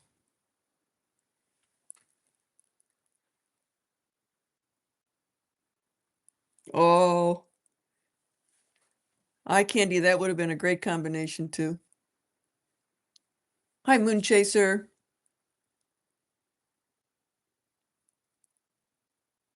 Pin over beads. It's just fab.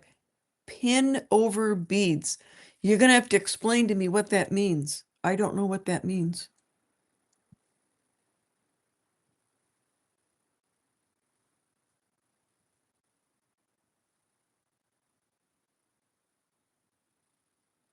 I don't know what that means to pin over the beads.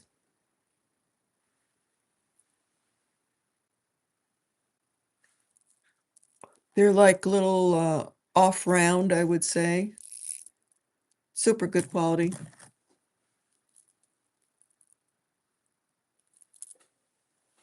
Okay, so, oh yeah, show how you put a brooch on the beads.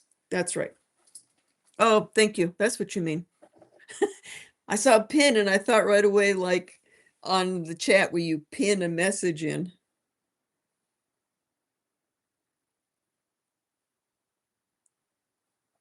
So you can take really any pin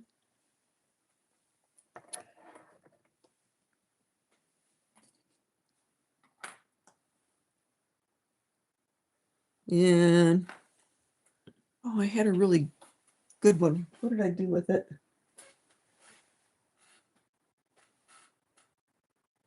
Shoot. I have a perfect example here. Oh, how do I do this to myself?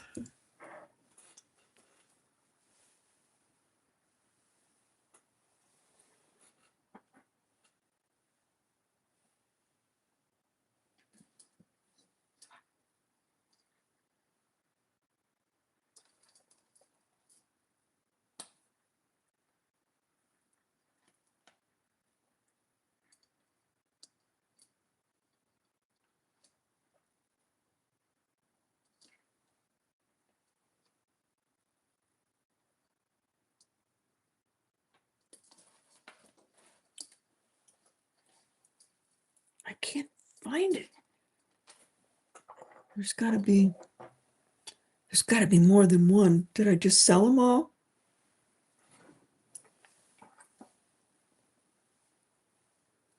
Here's one. So you can take your beads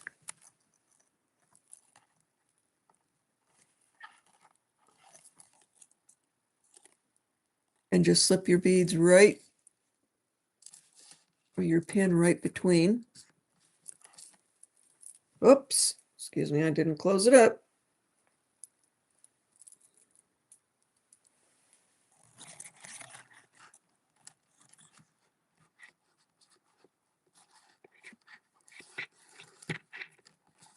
There. So you can take any kind of a pin and use it on your beads. I use them on my lariats a lot. And then you can pull this out wide if you want or close it up.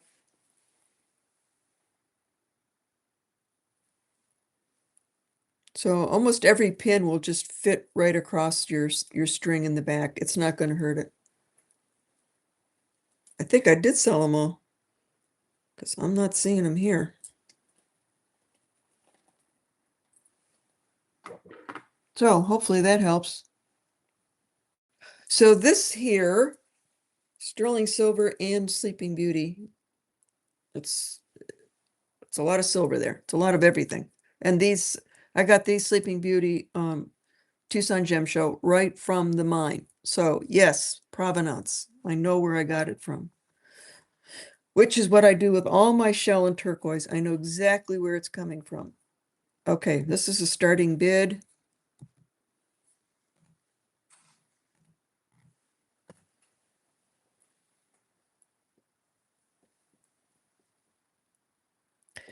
Was that intentional with the double turquoise on the pattern?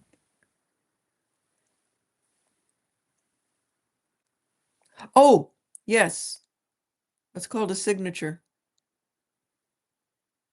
I can't believe you picked that up. That's pretty amazing.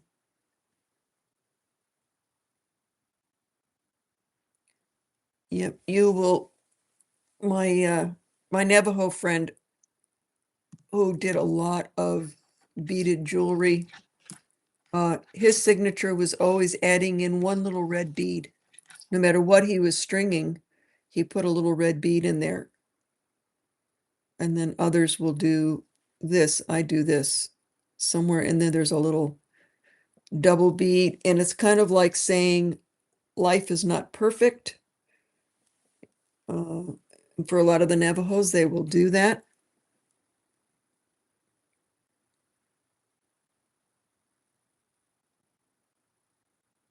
Good eye. Most people never even notice it.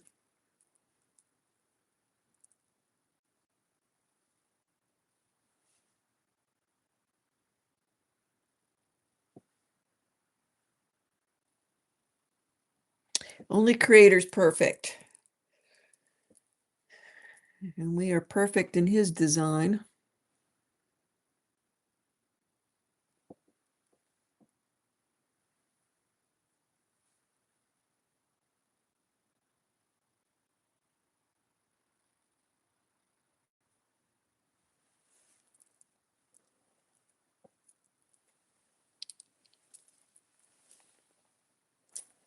Very old traditional style, even though it's new. I mean, I made this, but I tried to do the old design.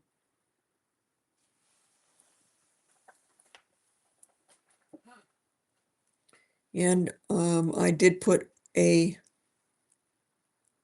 extender on the back. Actually, it's 30 inches. When you open up the extender, it becomes 30 inches. Okay, where are we? Peru Per is at 300. Eye candy is out. I'm going to count it down for Deborah. Going once, going twice, and sold. Thank you very much, Deborah.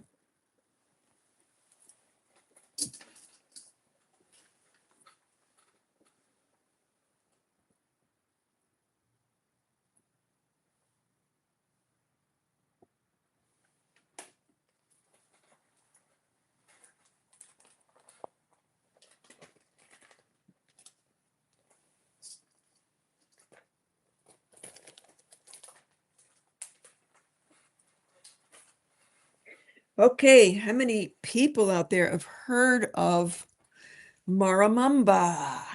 Maramamba. I saw this piece and I just fell in love with it.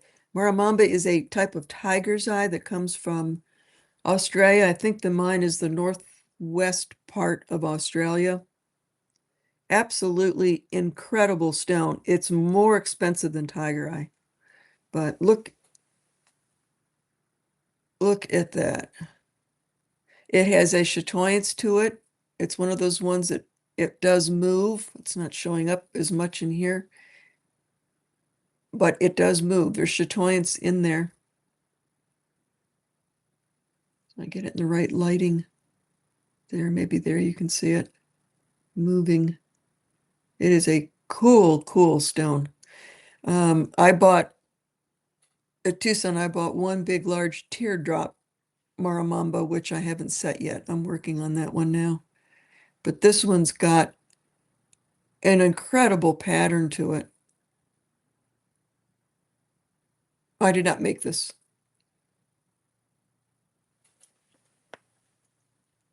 Got a good size bale.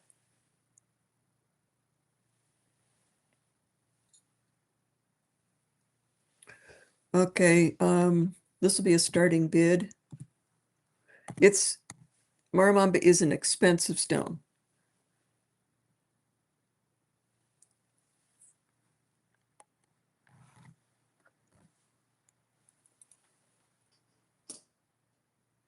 It's 2 inches. Oh, I put 75. It's supposed to be $75.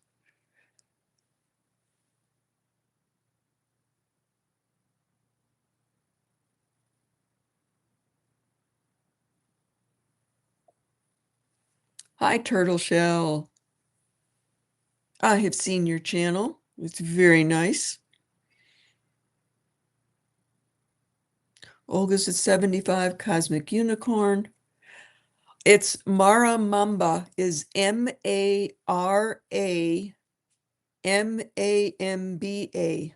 Maramamba.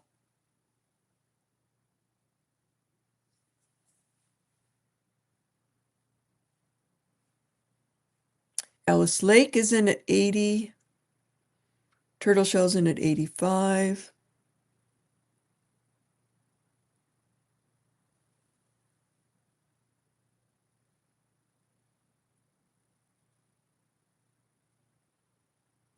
It's quite the pattern going on in there. Rebecca's in at 90. Turtle Shell 95. Olga is at 95. Beautiful colors.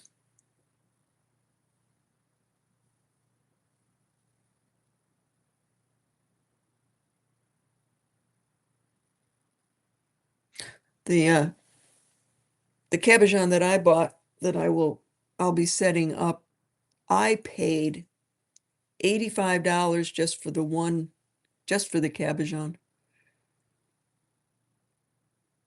It's a type of tiger eye.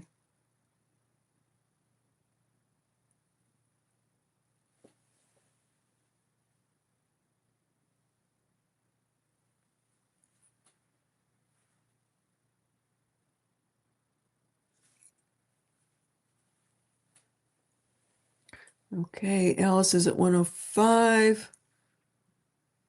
Olga is at 105.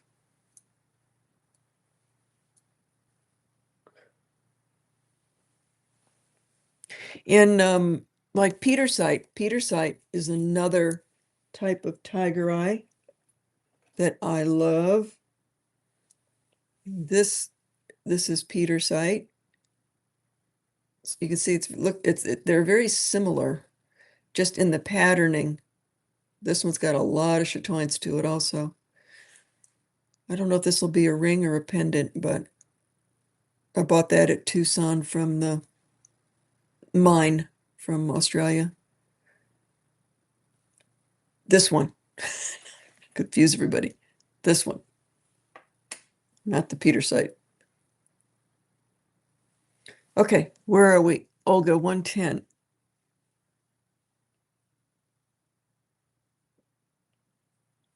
All right, I'm going to count it down. Oh, Olga, how'd you do that? Whoops. Alice Lake is in at 115.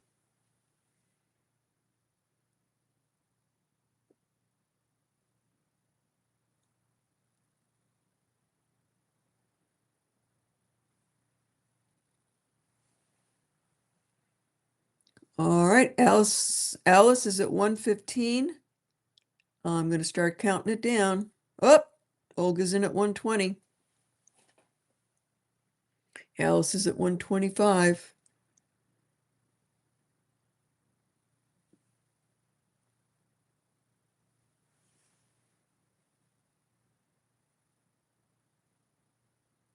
One 38.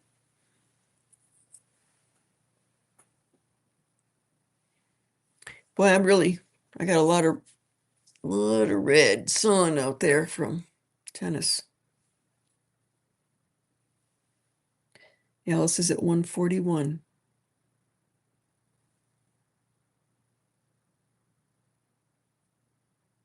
Olga's at 145. You will love this stone. You will see the chatoyance right away when you get it.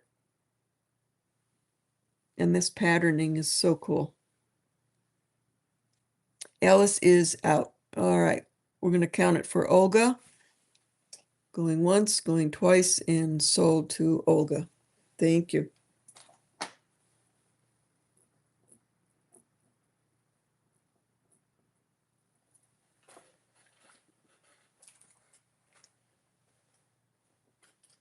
Big bail on it, Olga, so you'll probably be able to wear it on a number of items. Silver beads, big chain.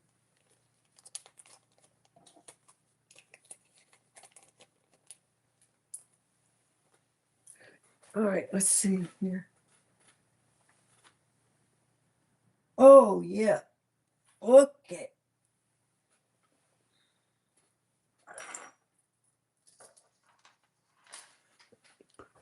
Now, I've talked about Zuni fetish necklaces before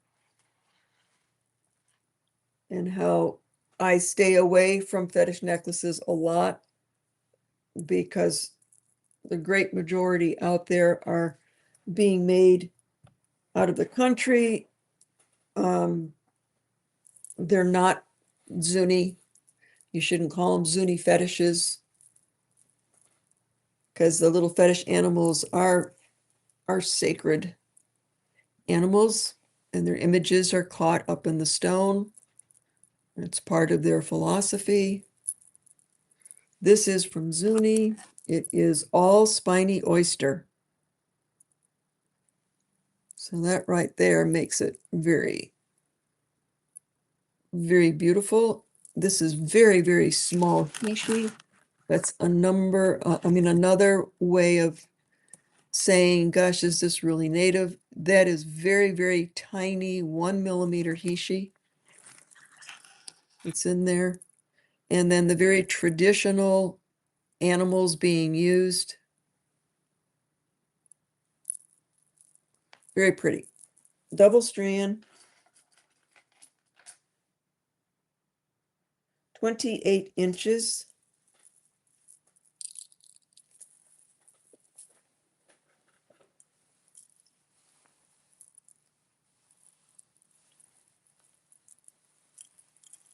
Whoops. All right. Doesn't look very good with my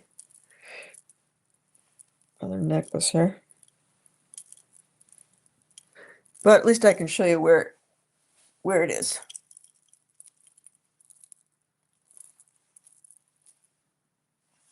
It's a good length.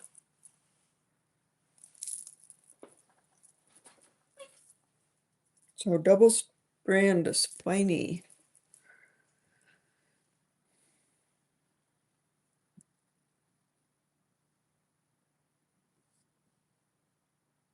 All right, this is a starting bid.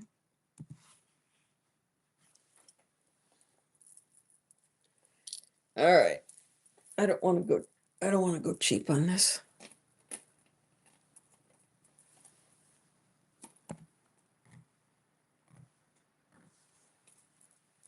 All right, starting bid is 250.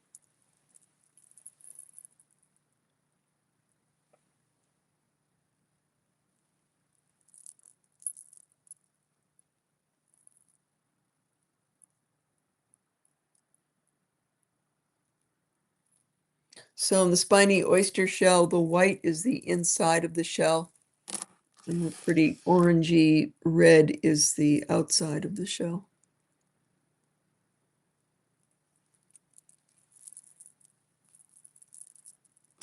And got the little sterling silver bell cap hook and eye.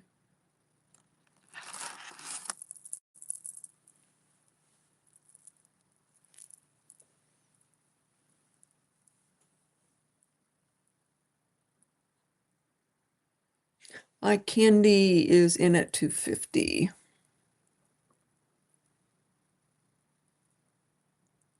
Yeah, the chunkier one, that's going to happen with the shell. You can't cut shell too thin or it cracks and breaks, not like a stone. So they know what they're doing. They've got to get it chunkier in order to, um, so that they don't break it. There isn't a lot of waste. There's a little buffalo down here at the bottom. Bears, fish, birds. I think it's a rabbit.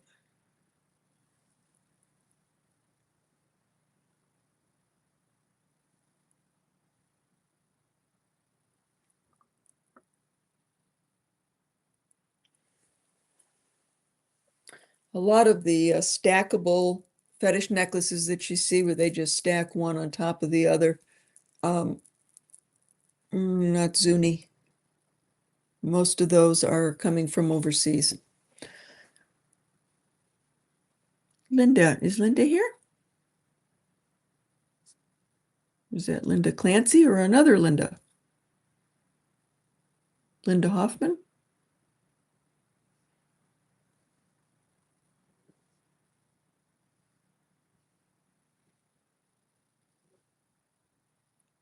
Fugazi? Gina.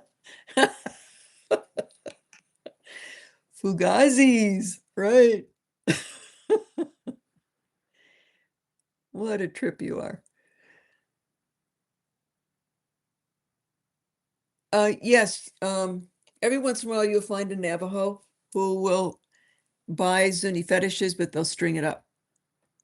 So you're kind of like still getting, it's kind of like a hybrid. It's like a hybrid. They'll go buy Zuni fetishes that are carved by Zunis and then they'll string it up.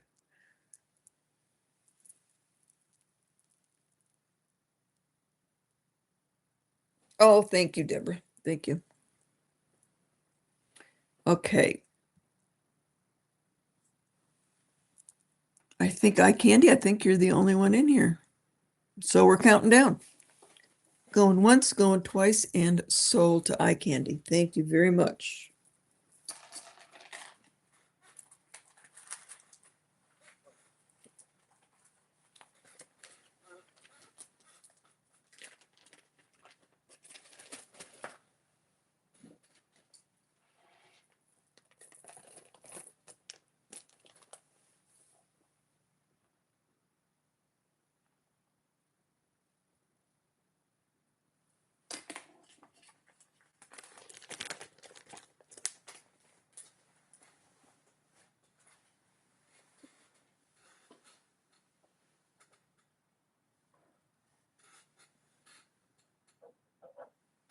Isn't he cute?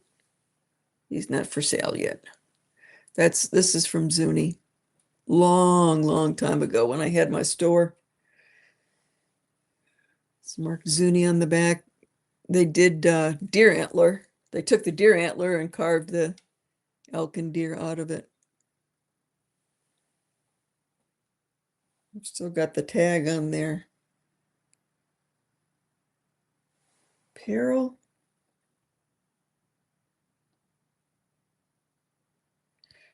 Pero Onyate.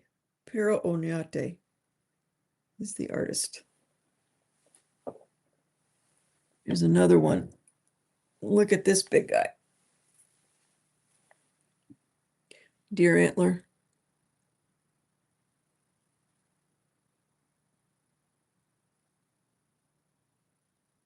All the animals are, that's just incredible carving. We got little bunnies and we got flowers, snake.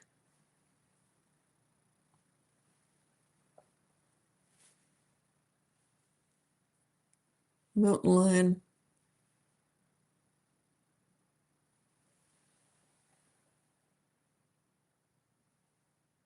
Some other little faces in here. I'm not quite sure what they are.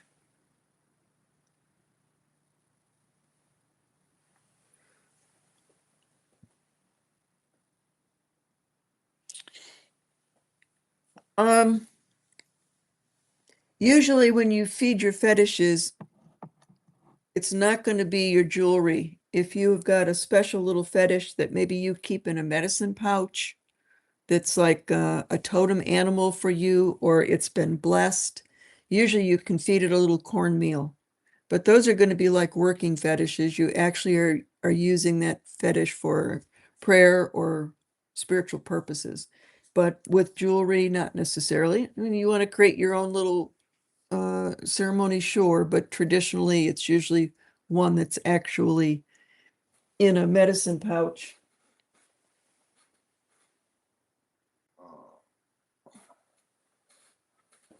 I don't think I have my medicine pouch here.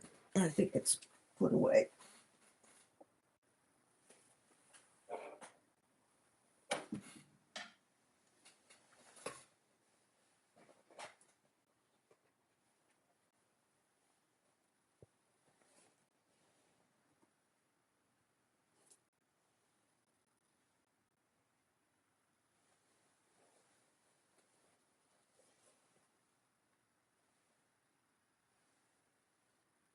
Well, I do have one in here.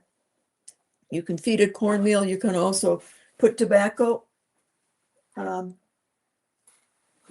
Get yourself some real natural tobacco, not, if it's really difficult, you can use cigarette tobacco, but those have chemicals in it. It's better to go get a pouch of Native American tobacco, and a lot of the cigar stores and cigarette stores will have them. It comes in a long package and it's just pure tobacco, nothing else. You can use that as an offering, and you use cornmeal to actually feed it. I can't either. Go use cornmeal. It's perfect. That's traditional.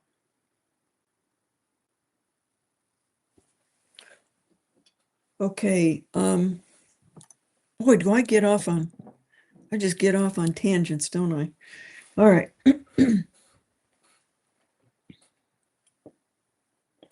Cool ring. I had a bracelet that matched this ring quite a while back.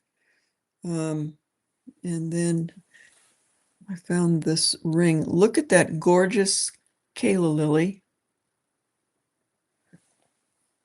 That is some beautiful detail.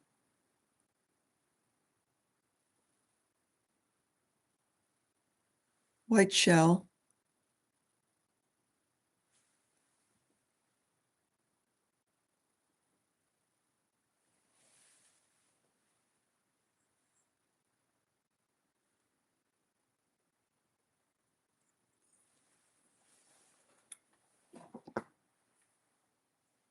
Nice big statement ring. This is a size 10. It is marked.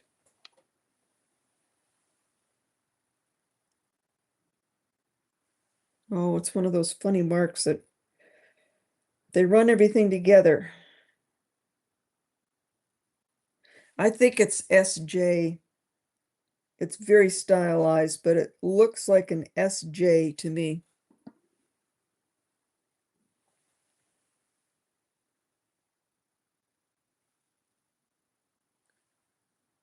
It looks like a Native American design, but I'm not going to say that it is, because it's not very traditional for a Native American to use a Kayla lily. So more than likely, I think this is more artesian.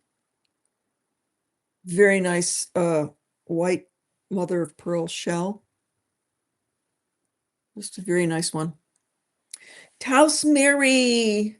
Oh, I bet you tried to call me and I didn't answer because I'm working tonight. Taos Mary, my sister from Taos.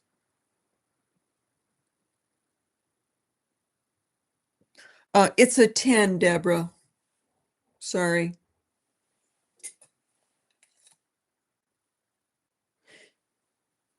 It's a 10. The only way I could make it a 9 is to do what I've done for Gina Gay, is I would have to cut the back open and I would kind of curve it. So it looks like it's an adjustable ring, but that's the only way I can take it down to a 9. I don't want to disturb the stone in this one because of the way the Kayla lily is running over on top of it. I don't want to mess with that one. So, knowing all of that, starting bid.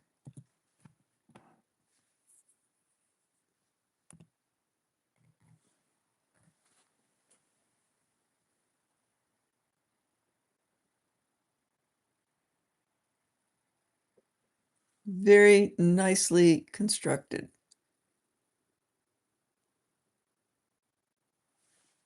Nice big leaf, and then the Kayla lily sticking out.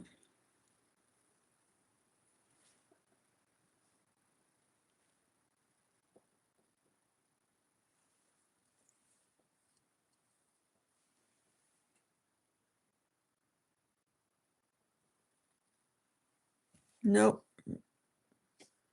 No interest on this one. I'm not seeing it.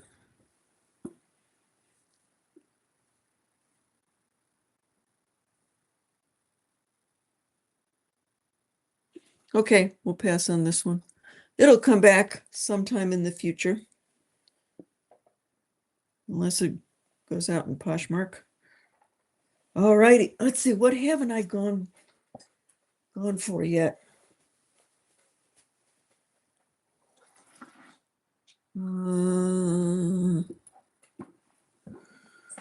Beaded necklaces. Okay.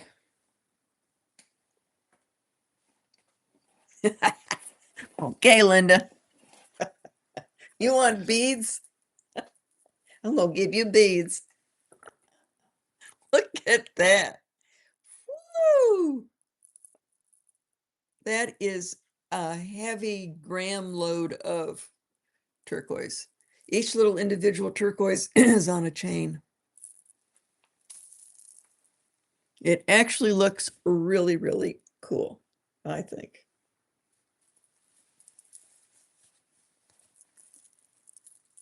That is fun. There's a cha-cha for you. We'll start with this, but I got plenty of beads. And nice little 4-inch extender. I did not make this. This is not mine.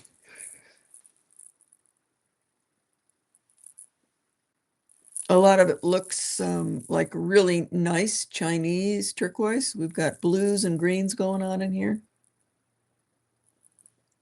Very well done. I really got in there and looked at the construction. I have done these before. They take hours because every single little bead you've got to wire. You've got to wire on. So this is the shortest you can go is 16,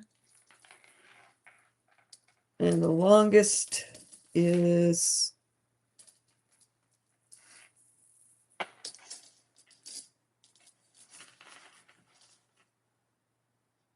20, 16 to 20 inches. A lot of gram of turquoise in there. This is a starting bid.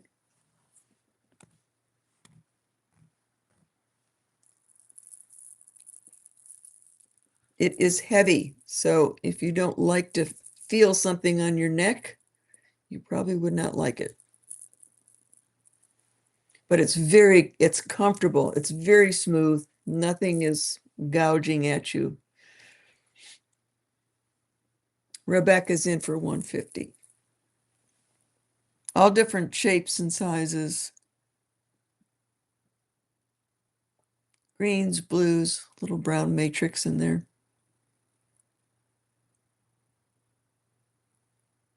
Okay, Linda, single strands. I'll get some for you. Are you looking for turquoise, Linda? Or any kind of bead? All right, I'm going to count down for Rebecca. Going once, going twice, and sold. You're going to love it. It is a fun necklace.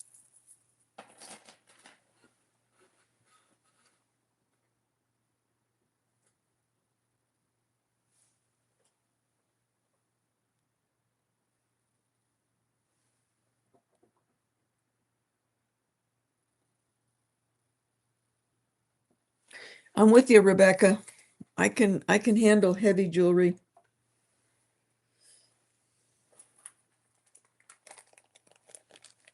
Hello, Bruce.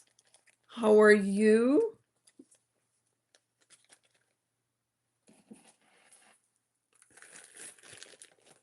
Oh, I got this from Bruce and Dennis. Not the pendant. But I bought this and I bought this because I wanted to put my pendant on it. I'm just huge into rubellite. I just love it. And the rhodochrosite, look at that. It works perfect. So I got that from Bruce and Dennis. And just to show you, this is something that you all can do.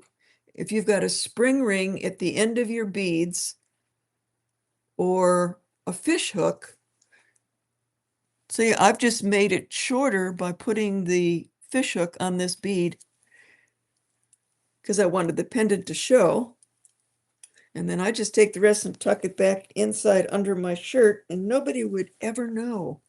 But you can do that with any of your long beads, as long as you've got a clasp back there, spring ring or fish hook.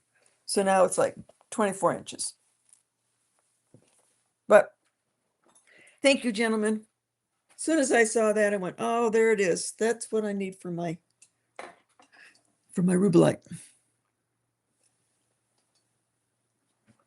Okay, so we got to find some single strands here. Linda's looking for single strands.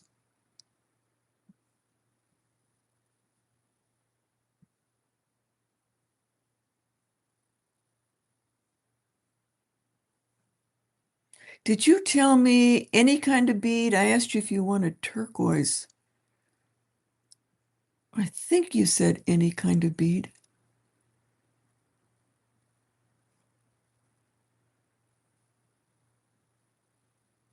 Okay, yeah, you said turquoise or any single strands. Okay.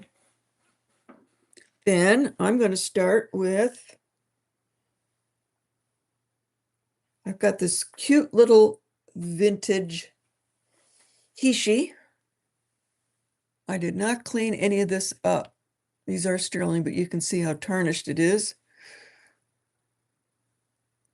Here's your olive shell Hishi, red coral, and turquoise. This is perfect for a pendant as well. 18 inches, 3 strands, 18 inches. The nice little tiny ones. I almost thought I would take this apart and keep these little ones for when when I have to restring fetish necklaces for people. I've got one right now for a friend. It broke and she lost a lot of these little ones. I can't even buy these little ones. I can't find them. I have to look for old pieces like this. Okay, so we'll start with this one, but I got more, Linda. Let's do a starting bid.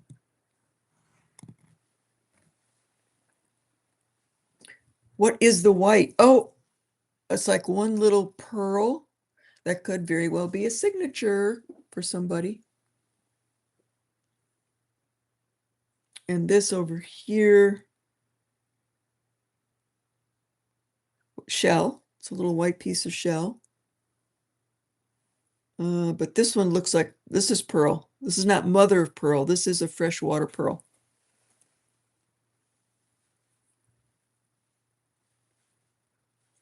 Okay. Moon Chaser is in at 55. Where is it from, Mary? Um, Do you mean like where I bought it?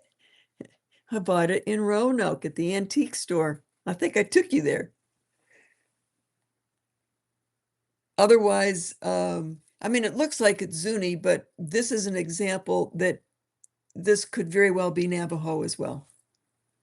There's no real telling on something like this.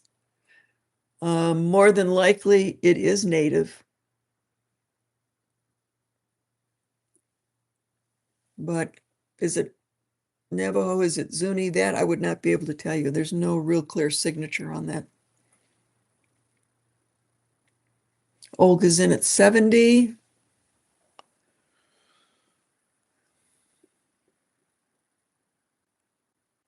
I like the one you put back on top. Okay, we'll pull it down.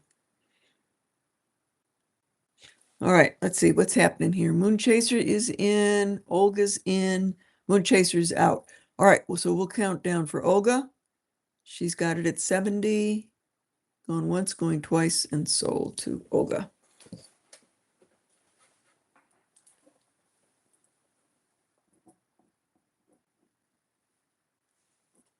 Thanks you, Olga, very much.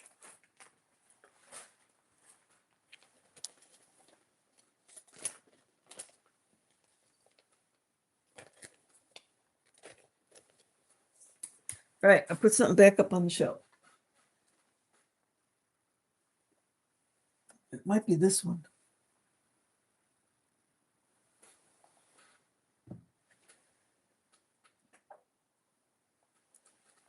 I've also got, this is a single strand of spiny.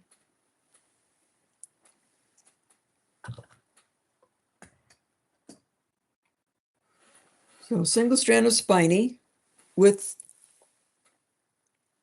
Hishi in between. Linda, this is 3 strands of all green.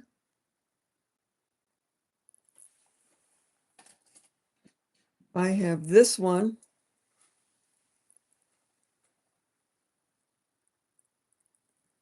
Beautiful light blue green turquoise, Chinese turquoise. I know that for sure. I've also got this super long beauty. Definitely can double this one up if you want.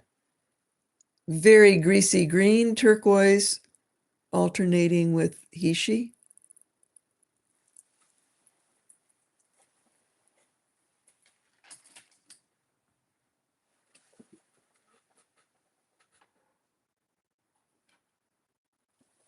This really long one here is 40 inches. So that one is 40 inches long. Very easily double it up and make it the same or different lengths. Anything you see there? Light blue is lovely. That's nice. Turquoise. Did you make it? Yes. Yes to all the ones I just showed you. All these I've strung up. All these beads came from the Tucson Gem Show. So I know their origin. This light blue, I've got a long extender on this one. So this is,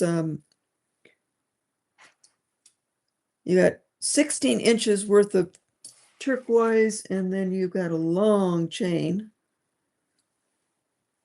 24 inches in length. Or you can take it all the way up to 16. There's the really fine, thin chunks. I just love that style. And this is very nice, good high-grade Chinese. Beautiful color. I'll do this one first.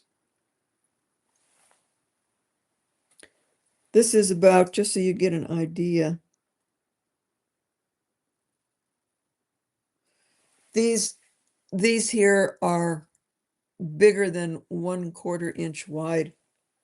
They're not quite 1/2 inch, little short of 1/2 inch wide. Okay, so this one's going to go up first. Starting bid.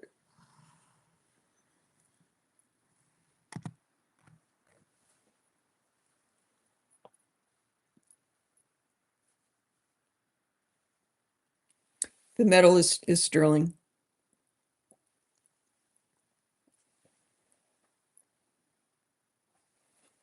Really pretty color.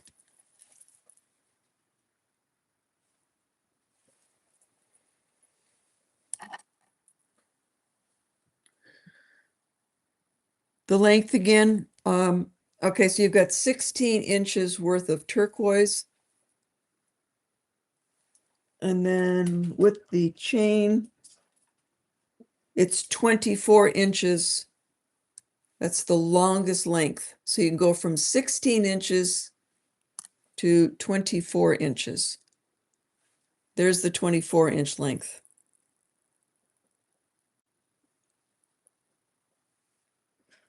Yes, when I sell these, I do put a little hang tag on there that says W Phoenix W, which is my logo.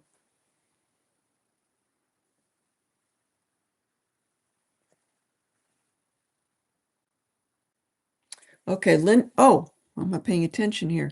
Eye candy's in at 80, Cosmic 85, Linda 90, Eye candy's 100, Linda's 105, Bruden's treasure chest 125. Oh, we had a power bid there. Yes, it is considered a Hishi necklace.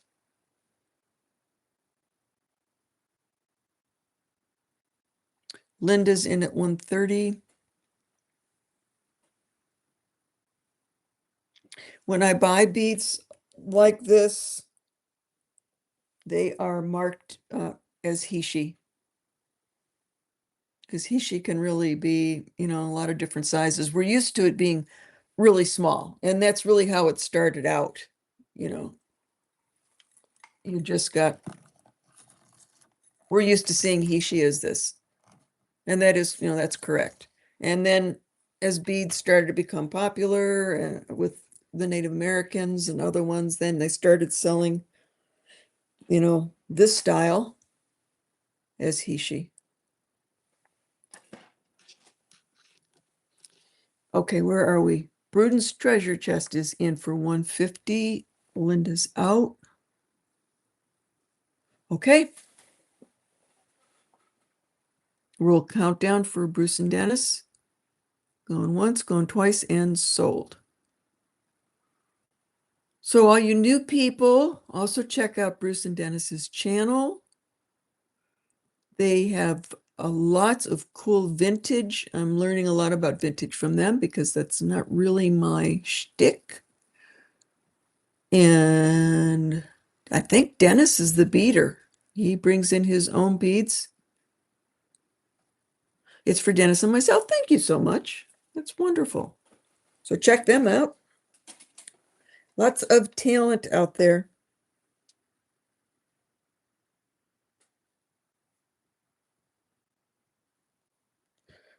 Dennis is 150.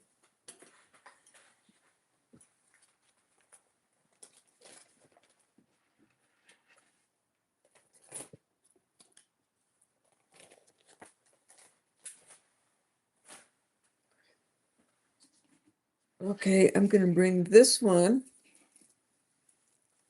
This is also, I did this one also. This is super greasy green, but this is Chinese turquoise.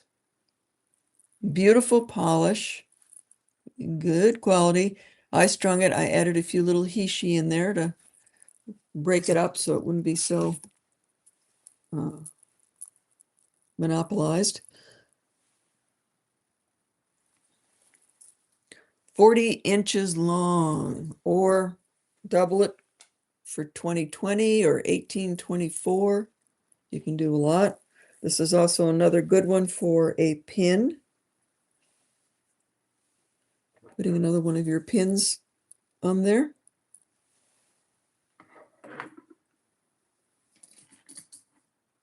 You can also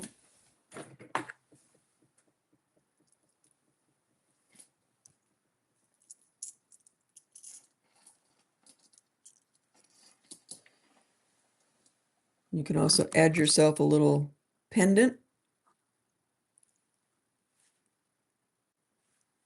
So that you've got a pendant hanging down below, or even when you double it, you can double it and add a pendant.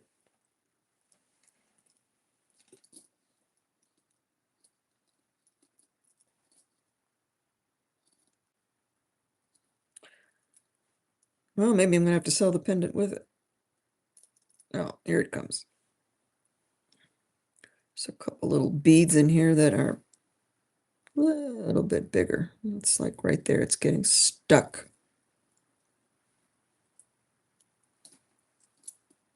There we go. Okay, so 40 inches of lusciousness. Okay, starting bid.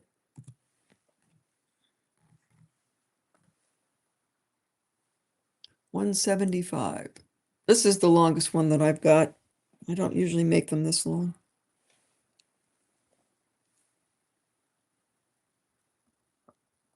Oh, I wish it was Golden Hills. It's not. No. I would love to get some more Golden Hills. I'm gonna have to call the people up. When I came back from the Tucson show, I had like 4 or 5 pieces of ready-made jewelry, new jewelry with Golden Hills. I keep meaning to call them to get more. Yeah, this doesn't. This is not it.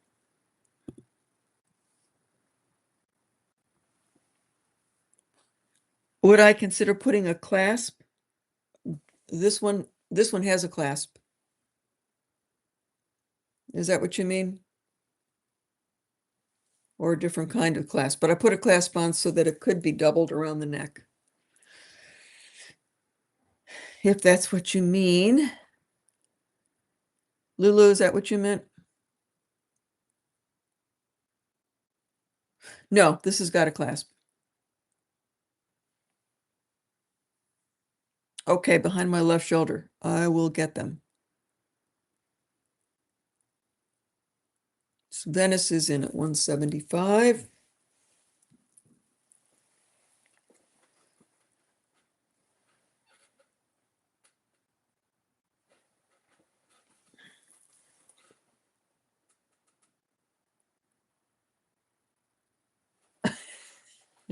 Over my left shoulder. This would be my left. This is my left shoulder.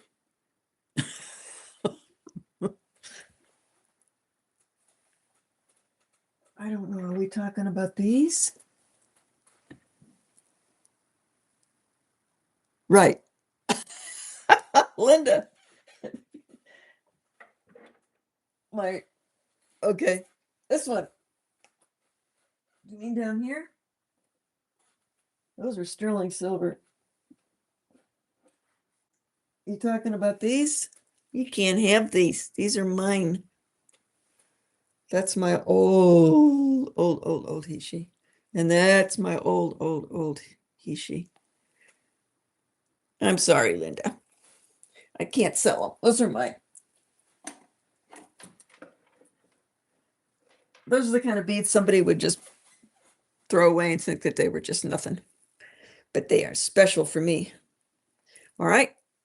We'll get back to these. Okay, Lulu. It's yours. No, this is all Chinese. This is very high grade, beautiful polish, different shades of green, but this is Chinese.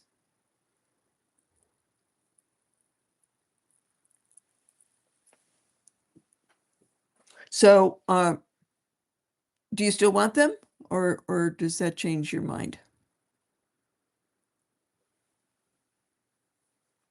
Yes, Olga, just like the jet. Oh, I took the jet down. Olga. I didn't want to tempt you.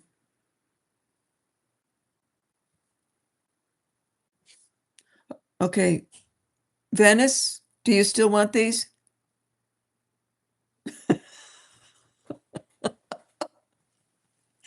Don't sleep on Chinese turquoise. There's got to be a story behind that. Please tell me. Okay, you got him. Gina, don't sleep on Chinese turquoise. Tell us what you mean. I think there's something going on there I don't know about.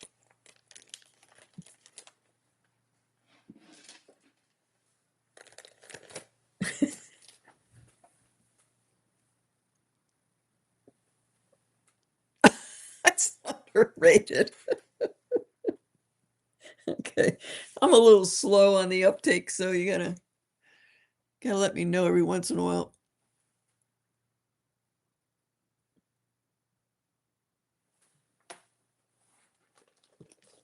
Thank you, Lulu.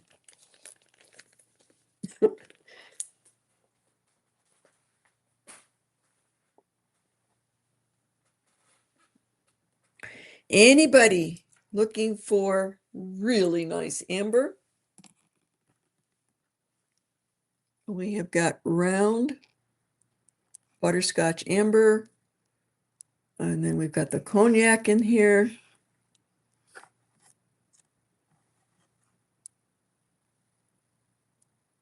And then at the very bottom, we've got a little bit of red coral mixed in with the amber.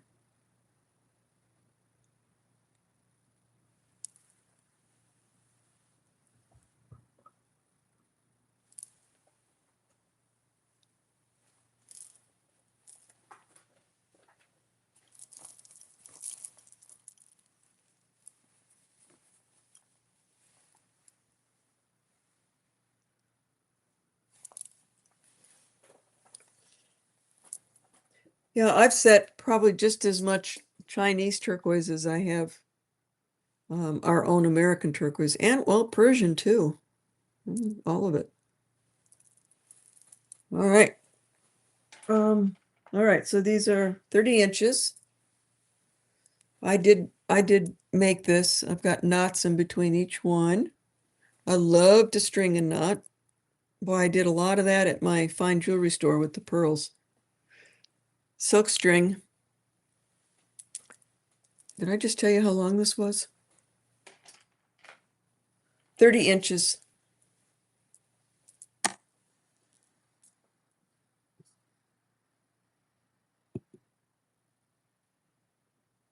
You got a good one, Deborah.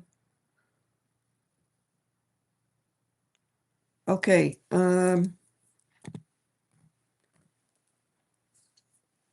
Oops. Starting bid is 60. I forgot to put the SB in there.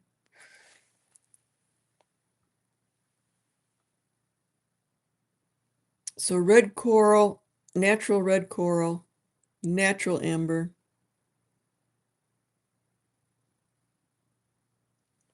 I don't see the round cut amber very much. That's kind of, I bought that and then decided to play with it.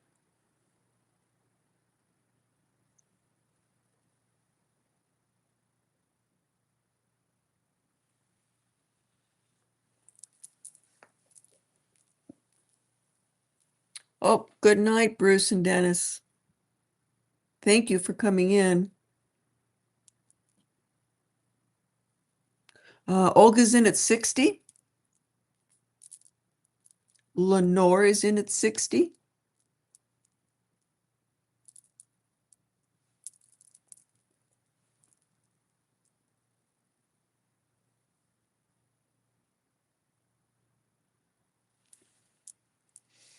Okay, I'm gonna count it down for Olga. Going once, going twice, and sold to Olga.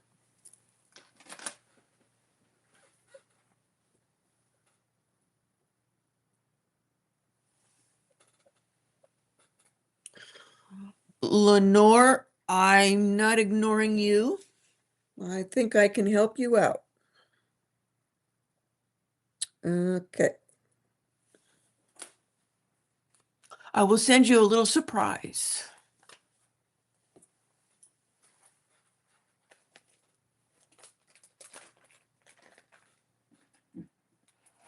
Thank you very much, Olga. I think you will like it.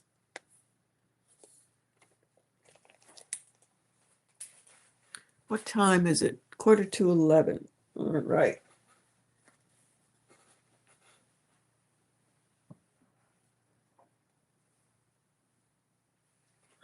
Anybody want a gigantic pendant?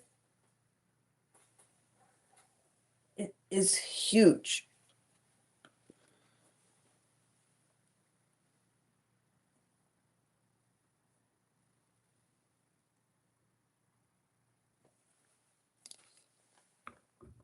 Very, very big.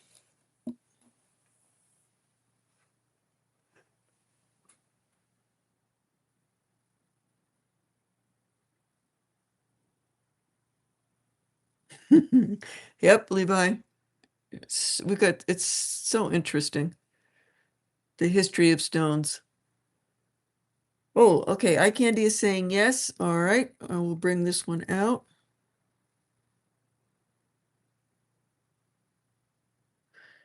Oh, and the Navajo pearls. Okay.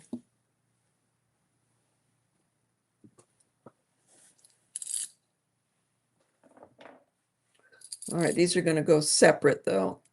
I'm just showing you how big that bale is. So this, look at that. I mean, you'll be able to put that on anything. And that is black and white, a little bit of white matrix in there. It's not an imperfection. That's part of the matrix. Big sterling handmade Navajo. Look at the size of that leaf. It's huge. I got this in Tucson also. The signature is AC. I forgot to look it up, but I will look it up. So if someone buys it, I will let you know who it is. I can't look it up while I'm doing the show. This is 1, 2, 3, 4 inches long, just so you know. And 2.5 inches wide. Navajo. Okay, so this is a starting bid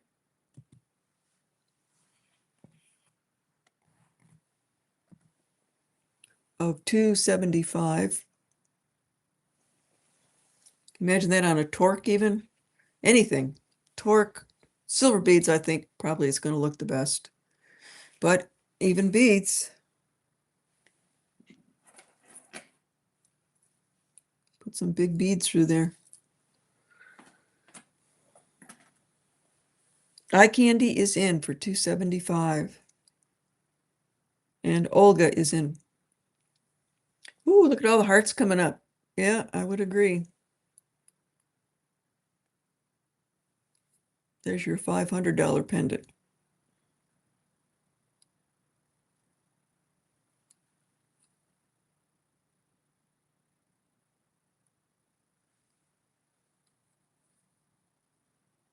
Oh, red coral. Oh my God, yes.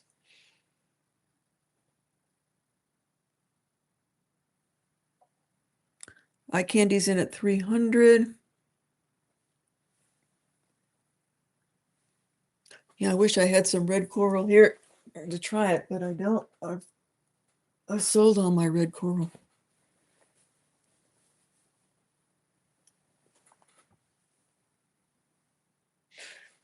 Okay, counting down to for eye candy, going once, going twice, and sold.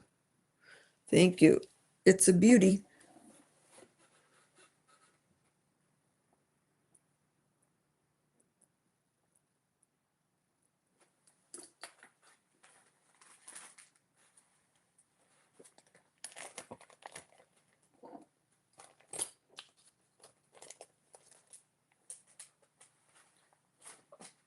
Okay, I did show these pearls the last time.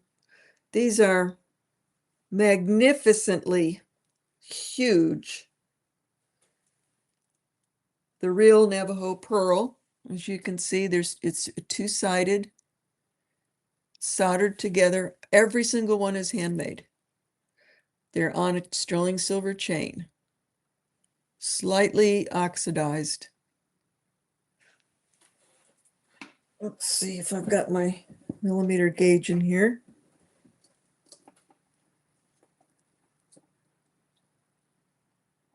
"14 millimeters. And then I do have the round ones. These are also Navajo pearls. Same thing. Two pieces soldered together.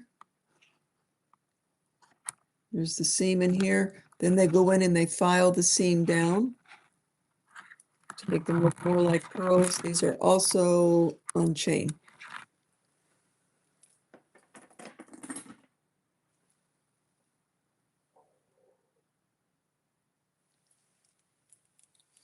So this one is 18 inches. I think this one was 20. Yeah. We'll do this one first. Don't get scared away by the price. This is a good price for what you're getting.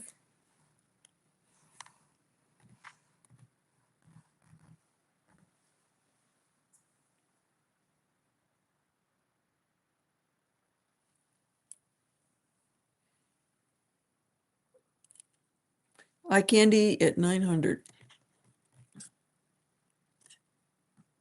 Beautiful clasp. I like it when they take the detail. That's just the extra time that an artist likes to take. Is this a little tag? Oh.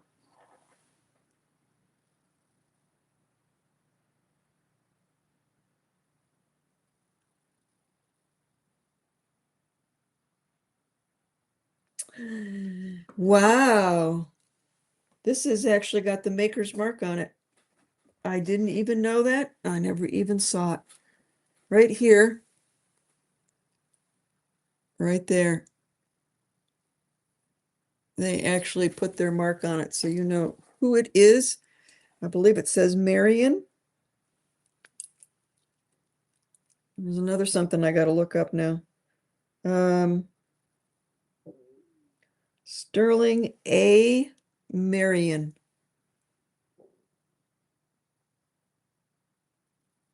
Yeah, Marian. So A. Marion. Probably Navajo. But that means something. You don't usually see beads with the maker's mark on it. So that's a really good quality sign.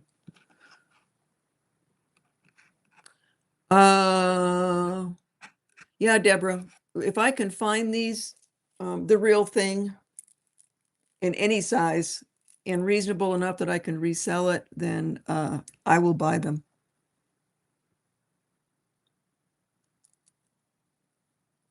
So where are we? Eye candy, I guess it's yours. Absolutely genuine Navajo pearls. Bead caps and signed. I've never seen one signed before. I think it's awesome. I wish they'd all do that. Oh, there you go. Artie Yellowhorse signed his. That is so good to know. I'm glad that they do that because you often wonder who's making all of these pearls. They're hard. All right, we're counting down. Going once, going twice, and sold eye candy. Thank you. Andy Marion in Hogart. Thank you, Callie. Andy Marion. I got to write that down. Andy Marion, so I can put it on the receipt and I can look them up.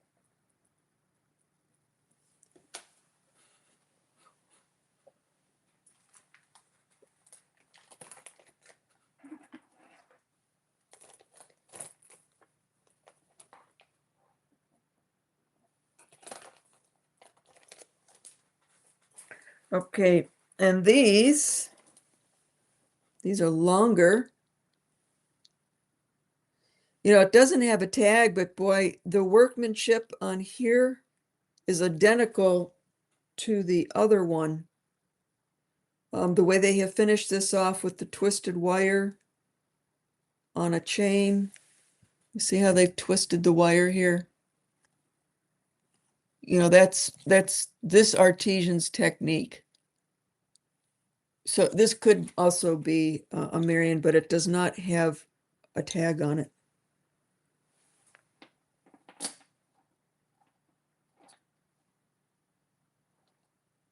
I'm just checking to make sure. Yes, I want to show you the seam so you know you are getting handmade beads. Here's the seam here. They have sanded the seams down so that it gives you that round look.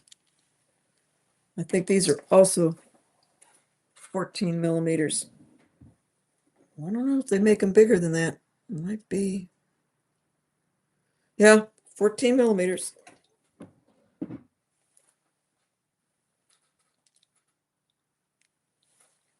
Okay, starting bid. Genuine Navajo pearls on sterling silver chain, 14 millimeters. But this is 20 inches. The other one was 18 inches. Starting bid is $9.50.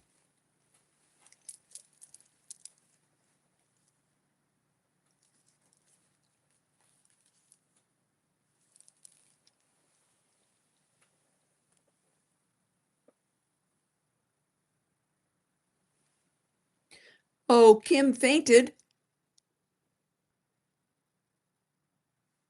Kim, I hope you're conscious.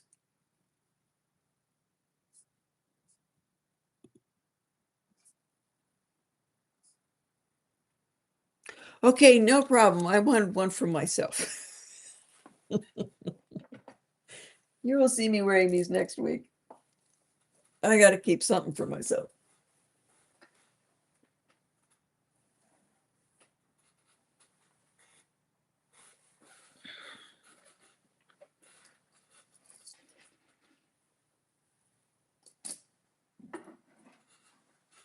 Okay.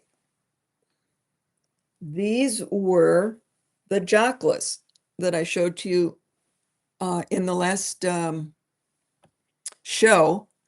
I did the jocklas, which were the earrings, the old-fashioned earrings that you would wear on your really long necklace. And so I made them into a necklace because more than likely people are not going to wear the traditional Navajo jockla earrings that you put over the top of your ears. So I made them into a necklace. I don't like that. Uh-oh. I just noticed I've got a space. I've got to restring them. They're unsinews, so I'm going to restring that so that it looks like that instead of that. Sterling silver clasp with an extender, 2-inch extender. These are old jocklas. Hand cut, probably Santo Domingo. And your spiny oyster at the bottom.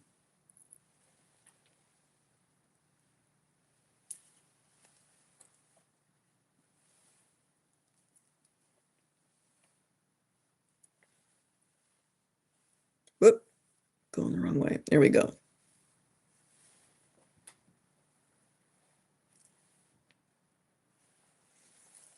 Another way to use your, if you can find, if I ever find the two jocklas, just the jocklas by themselves, I always buy them because they're usually pretty old. It's gorgeous turquoise. So this is 20 inches long, or you can go as short as 18.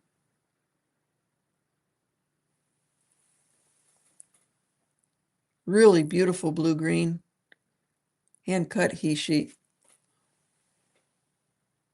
Yep. Oop, hand-cut. Okay, and then the spiny at the bottom.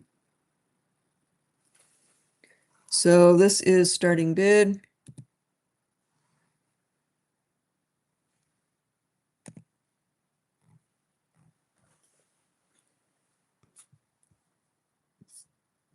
It didn't go in, did it? Nope. Let's try it again.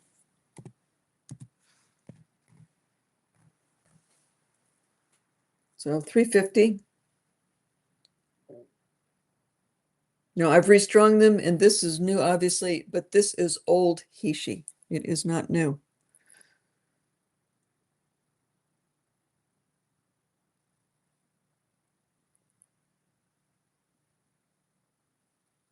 $20.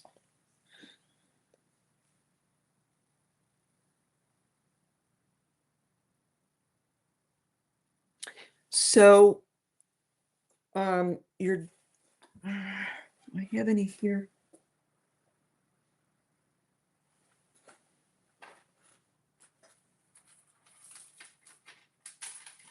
I do have some here. Oh, look what I found. Didn't even know. All right, so this is mine, which I wore in a lot of ceremonies, so I would not sell it. But to answer your question,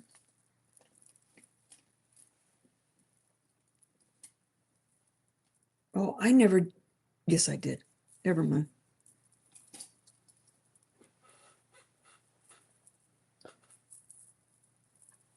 So that's traditionally your jock, they call it a Jocelyn necklace. It would be a nice long necklace like this of beads, and then they would take their earrings, which are those two long pieces there, and if they weren't wearing them as earrings, they would just put them on their necklace. So what I did is I took these two jocelys here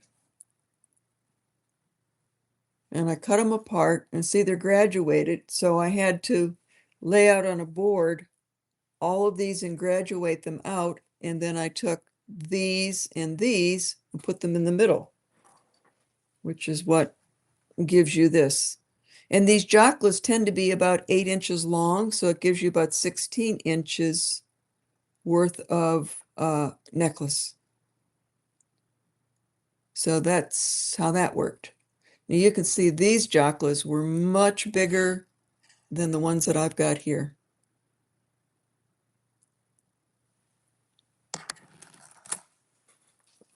I bought those earring jocelys at an auction. I won those at auction. So that's how you can do it. And then you string them up.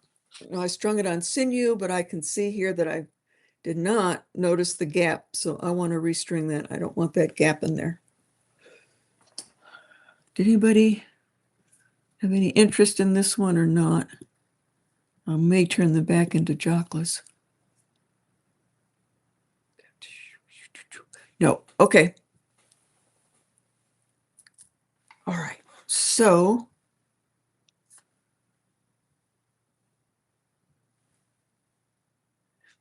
oh, thank you, iCandy, thank you. All right, let's see. Let's pull out a few more goodies here. Oh, here's a beauty. Another golden oldie. It's a big one.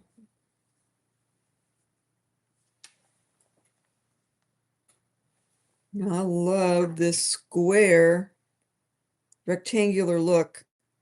You don't get that look very often.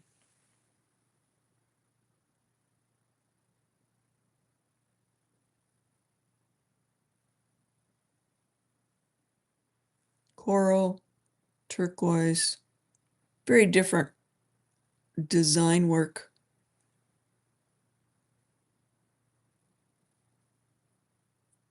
Yes, Jamie, they were always earrings, and they were either threaded through a hole in the ear, or sometimes they literally just hung them over the ear before piercing became important. I've seen it done both ways. There's some old pictures, if I can find them, really old pictures of Navajo women with them just draped over their ear. That's why they were so long.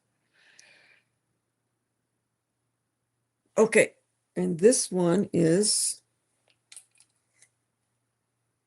8, exactly an 8.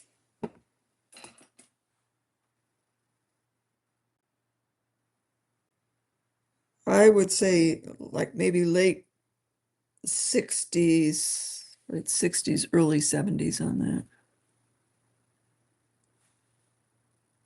Size 8.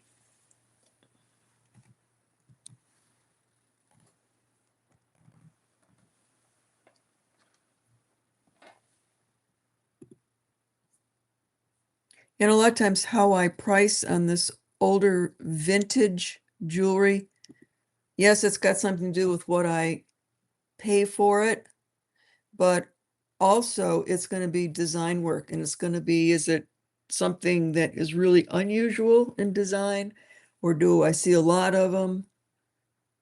When they start to be really artistic, really one of a kind type rings that I know that artist probably made it for himself or his wife or someone in the family, I'll probably charge a little more.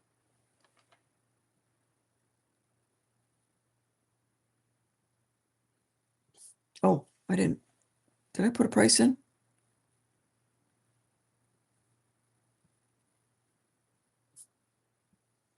I don't know if I put a price in or not.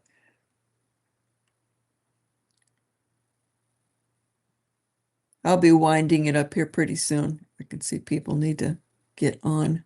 I didn't. I thought I did. Why am I? Okay, Olga, thank you. You said no, I didn't. All right. Someone's got to keep me straight.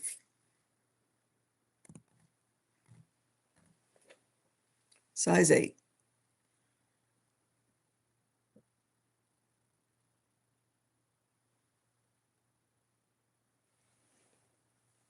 Not marked, but definitely Navajo.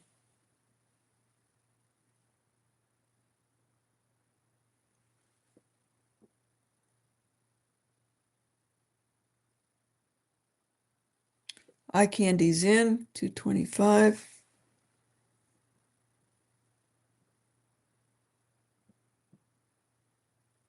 Jamie Lynn, those sound like great necklaces. I got 3. I wouldn't part with any of the 3 just because I'm attached to them in many ways.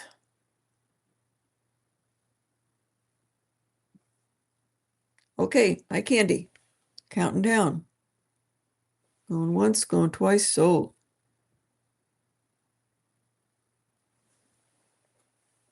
You just tie those on with one big knot. That's what they did. And then they undid the knot when they wanted to wear them.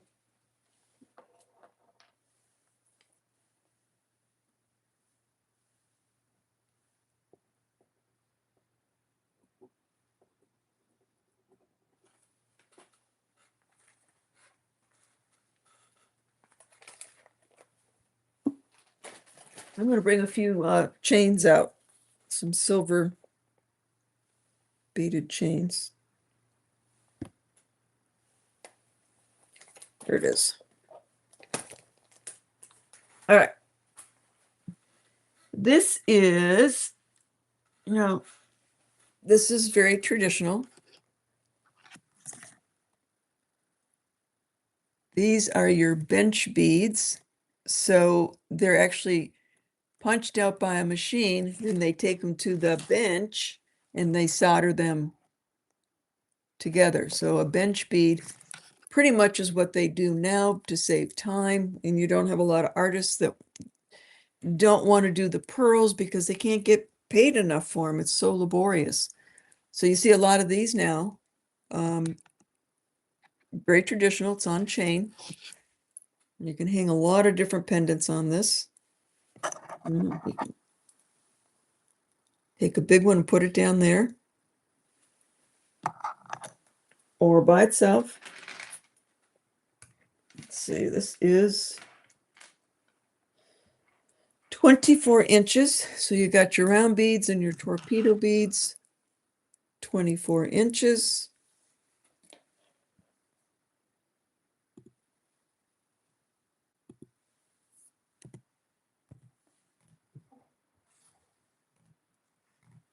Uh-oh, here comes trouble. I can hear him. I can hear him. He just came in the cat door.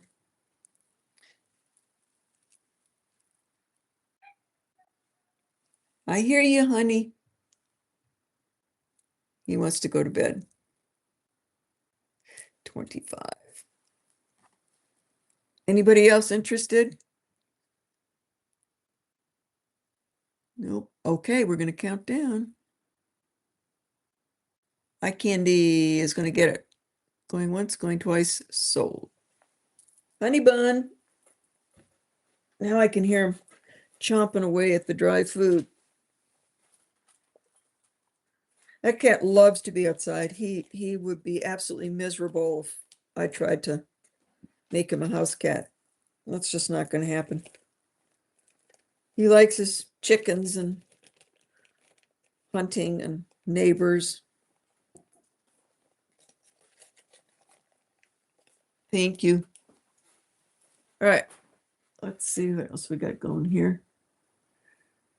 Oh, this is a fun one.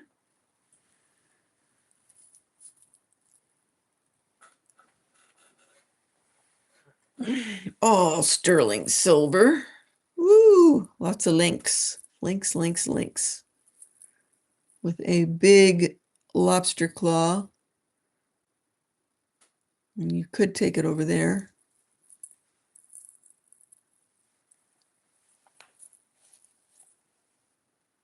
Lots of glitter. Glittery, glittery, glittery.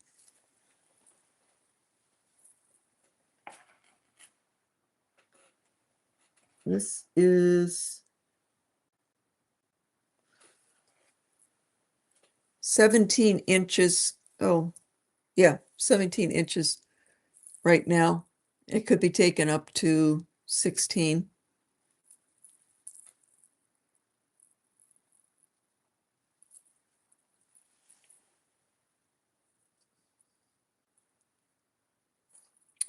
Well, I wish I had my scale.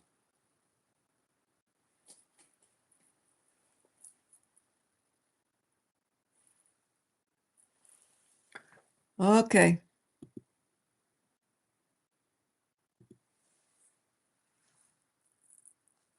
I'm going to do a buy it now.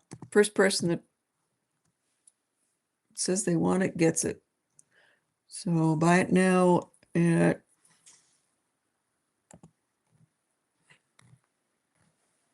$125. You've got 1, 2, 3, 4, 5, 6, 7, 8 sterling silver strands. I know 125 is cheap.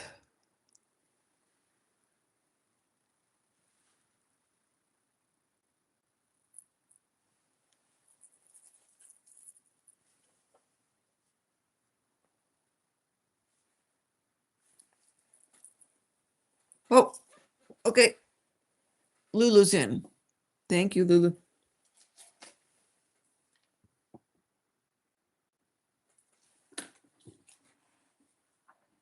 This could actually be taken apart and lengthened all the way out just by undoing the spring ring, the jump ring.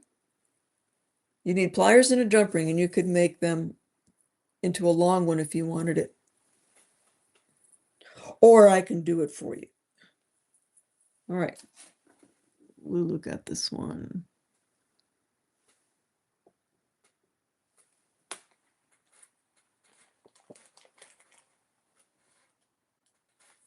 All right, I'm going to do one more. It's 11:15. We got to let Lenore go to bed. Let's pull up one more necklace. Oh, I have one small little sterling silver beaded necklace. This is your Italian little beads, not Native American.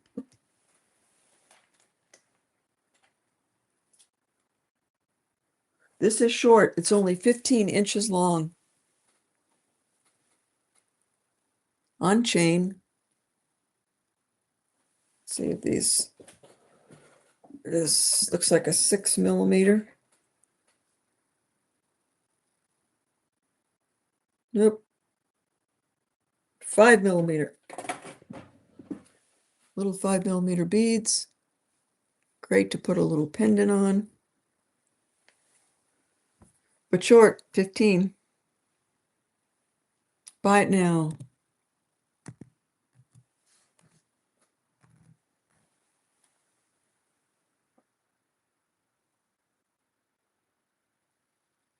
Sterling silver beads on sterling silver chain. Rebecca, you got it. Thank you, Cosmic. I don't have another one right now.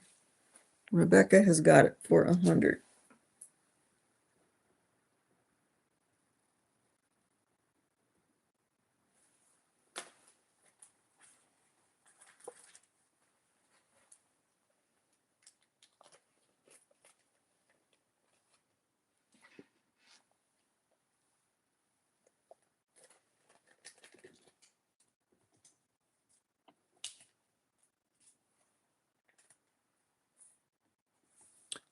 All right. I'm going to pull one more piece because this is very pretty. I really do like nice quality Larimar. And that is a very nice quality Larimar.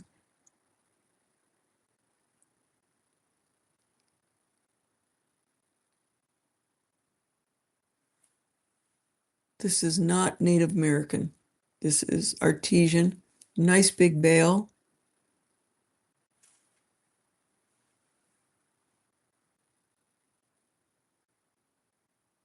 Oh, thank you very much. All 66. Thank you so very much for stopping in and hanging out with us.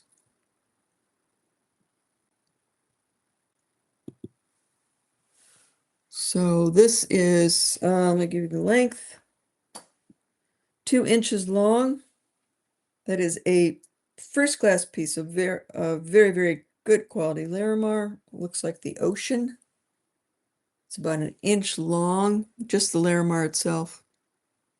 Trying to get some good lighting here for you. There, that's better.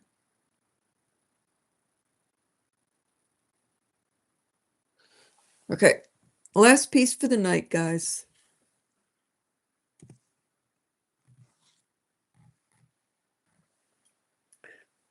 Starting bid. No, not Native American, artesian made.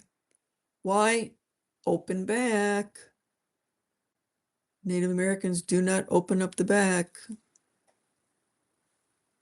So artesian, they've kind of made it Native American by putting in the stamp work.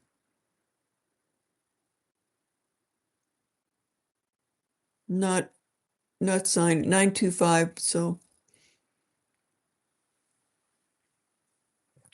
Starting bid, everybody's in at 75. Anybody gonna go to 80?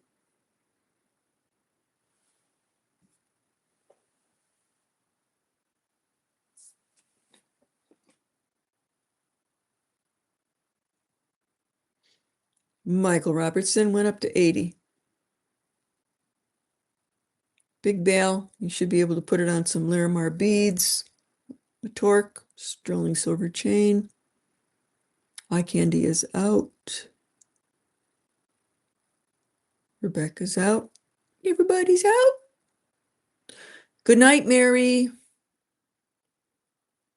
Okay, so we're going to count down for Michael. Everybody's out.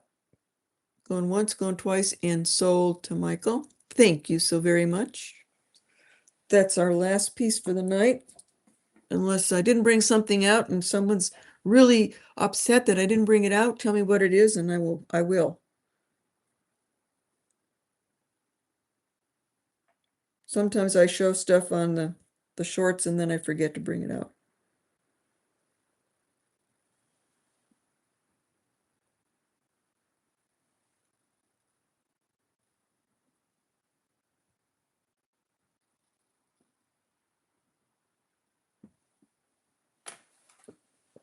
Nope. Okay. Thank you all very, very much for hanging out with us and keeping me straight, because I do get off into storyland a lot of times and you just need to pull me back in. Anybody, just rein me in. All right. Good night. See you next Sunday. I will be here.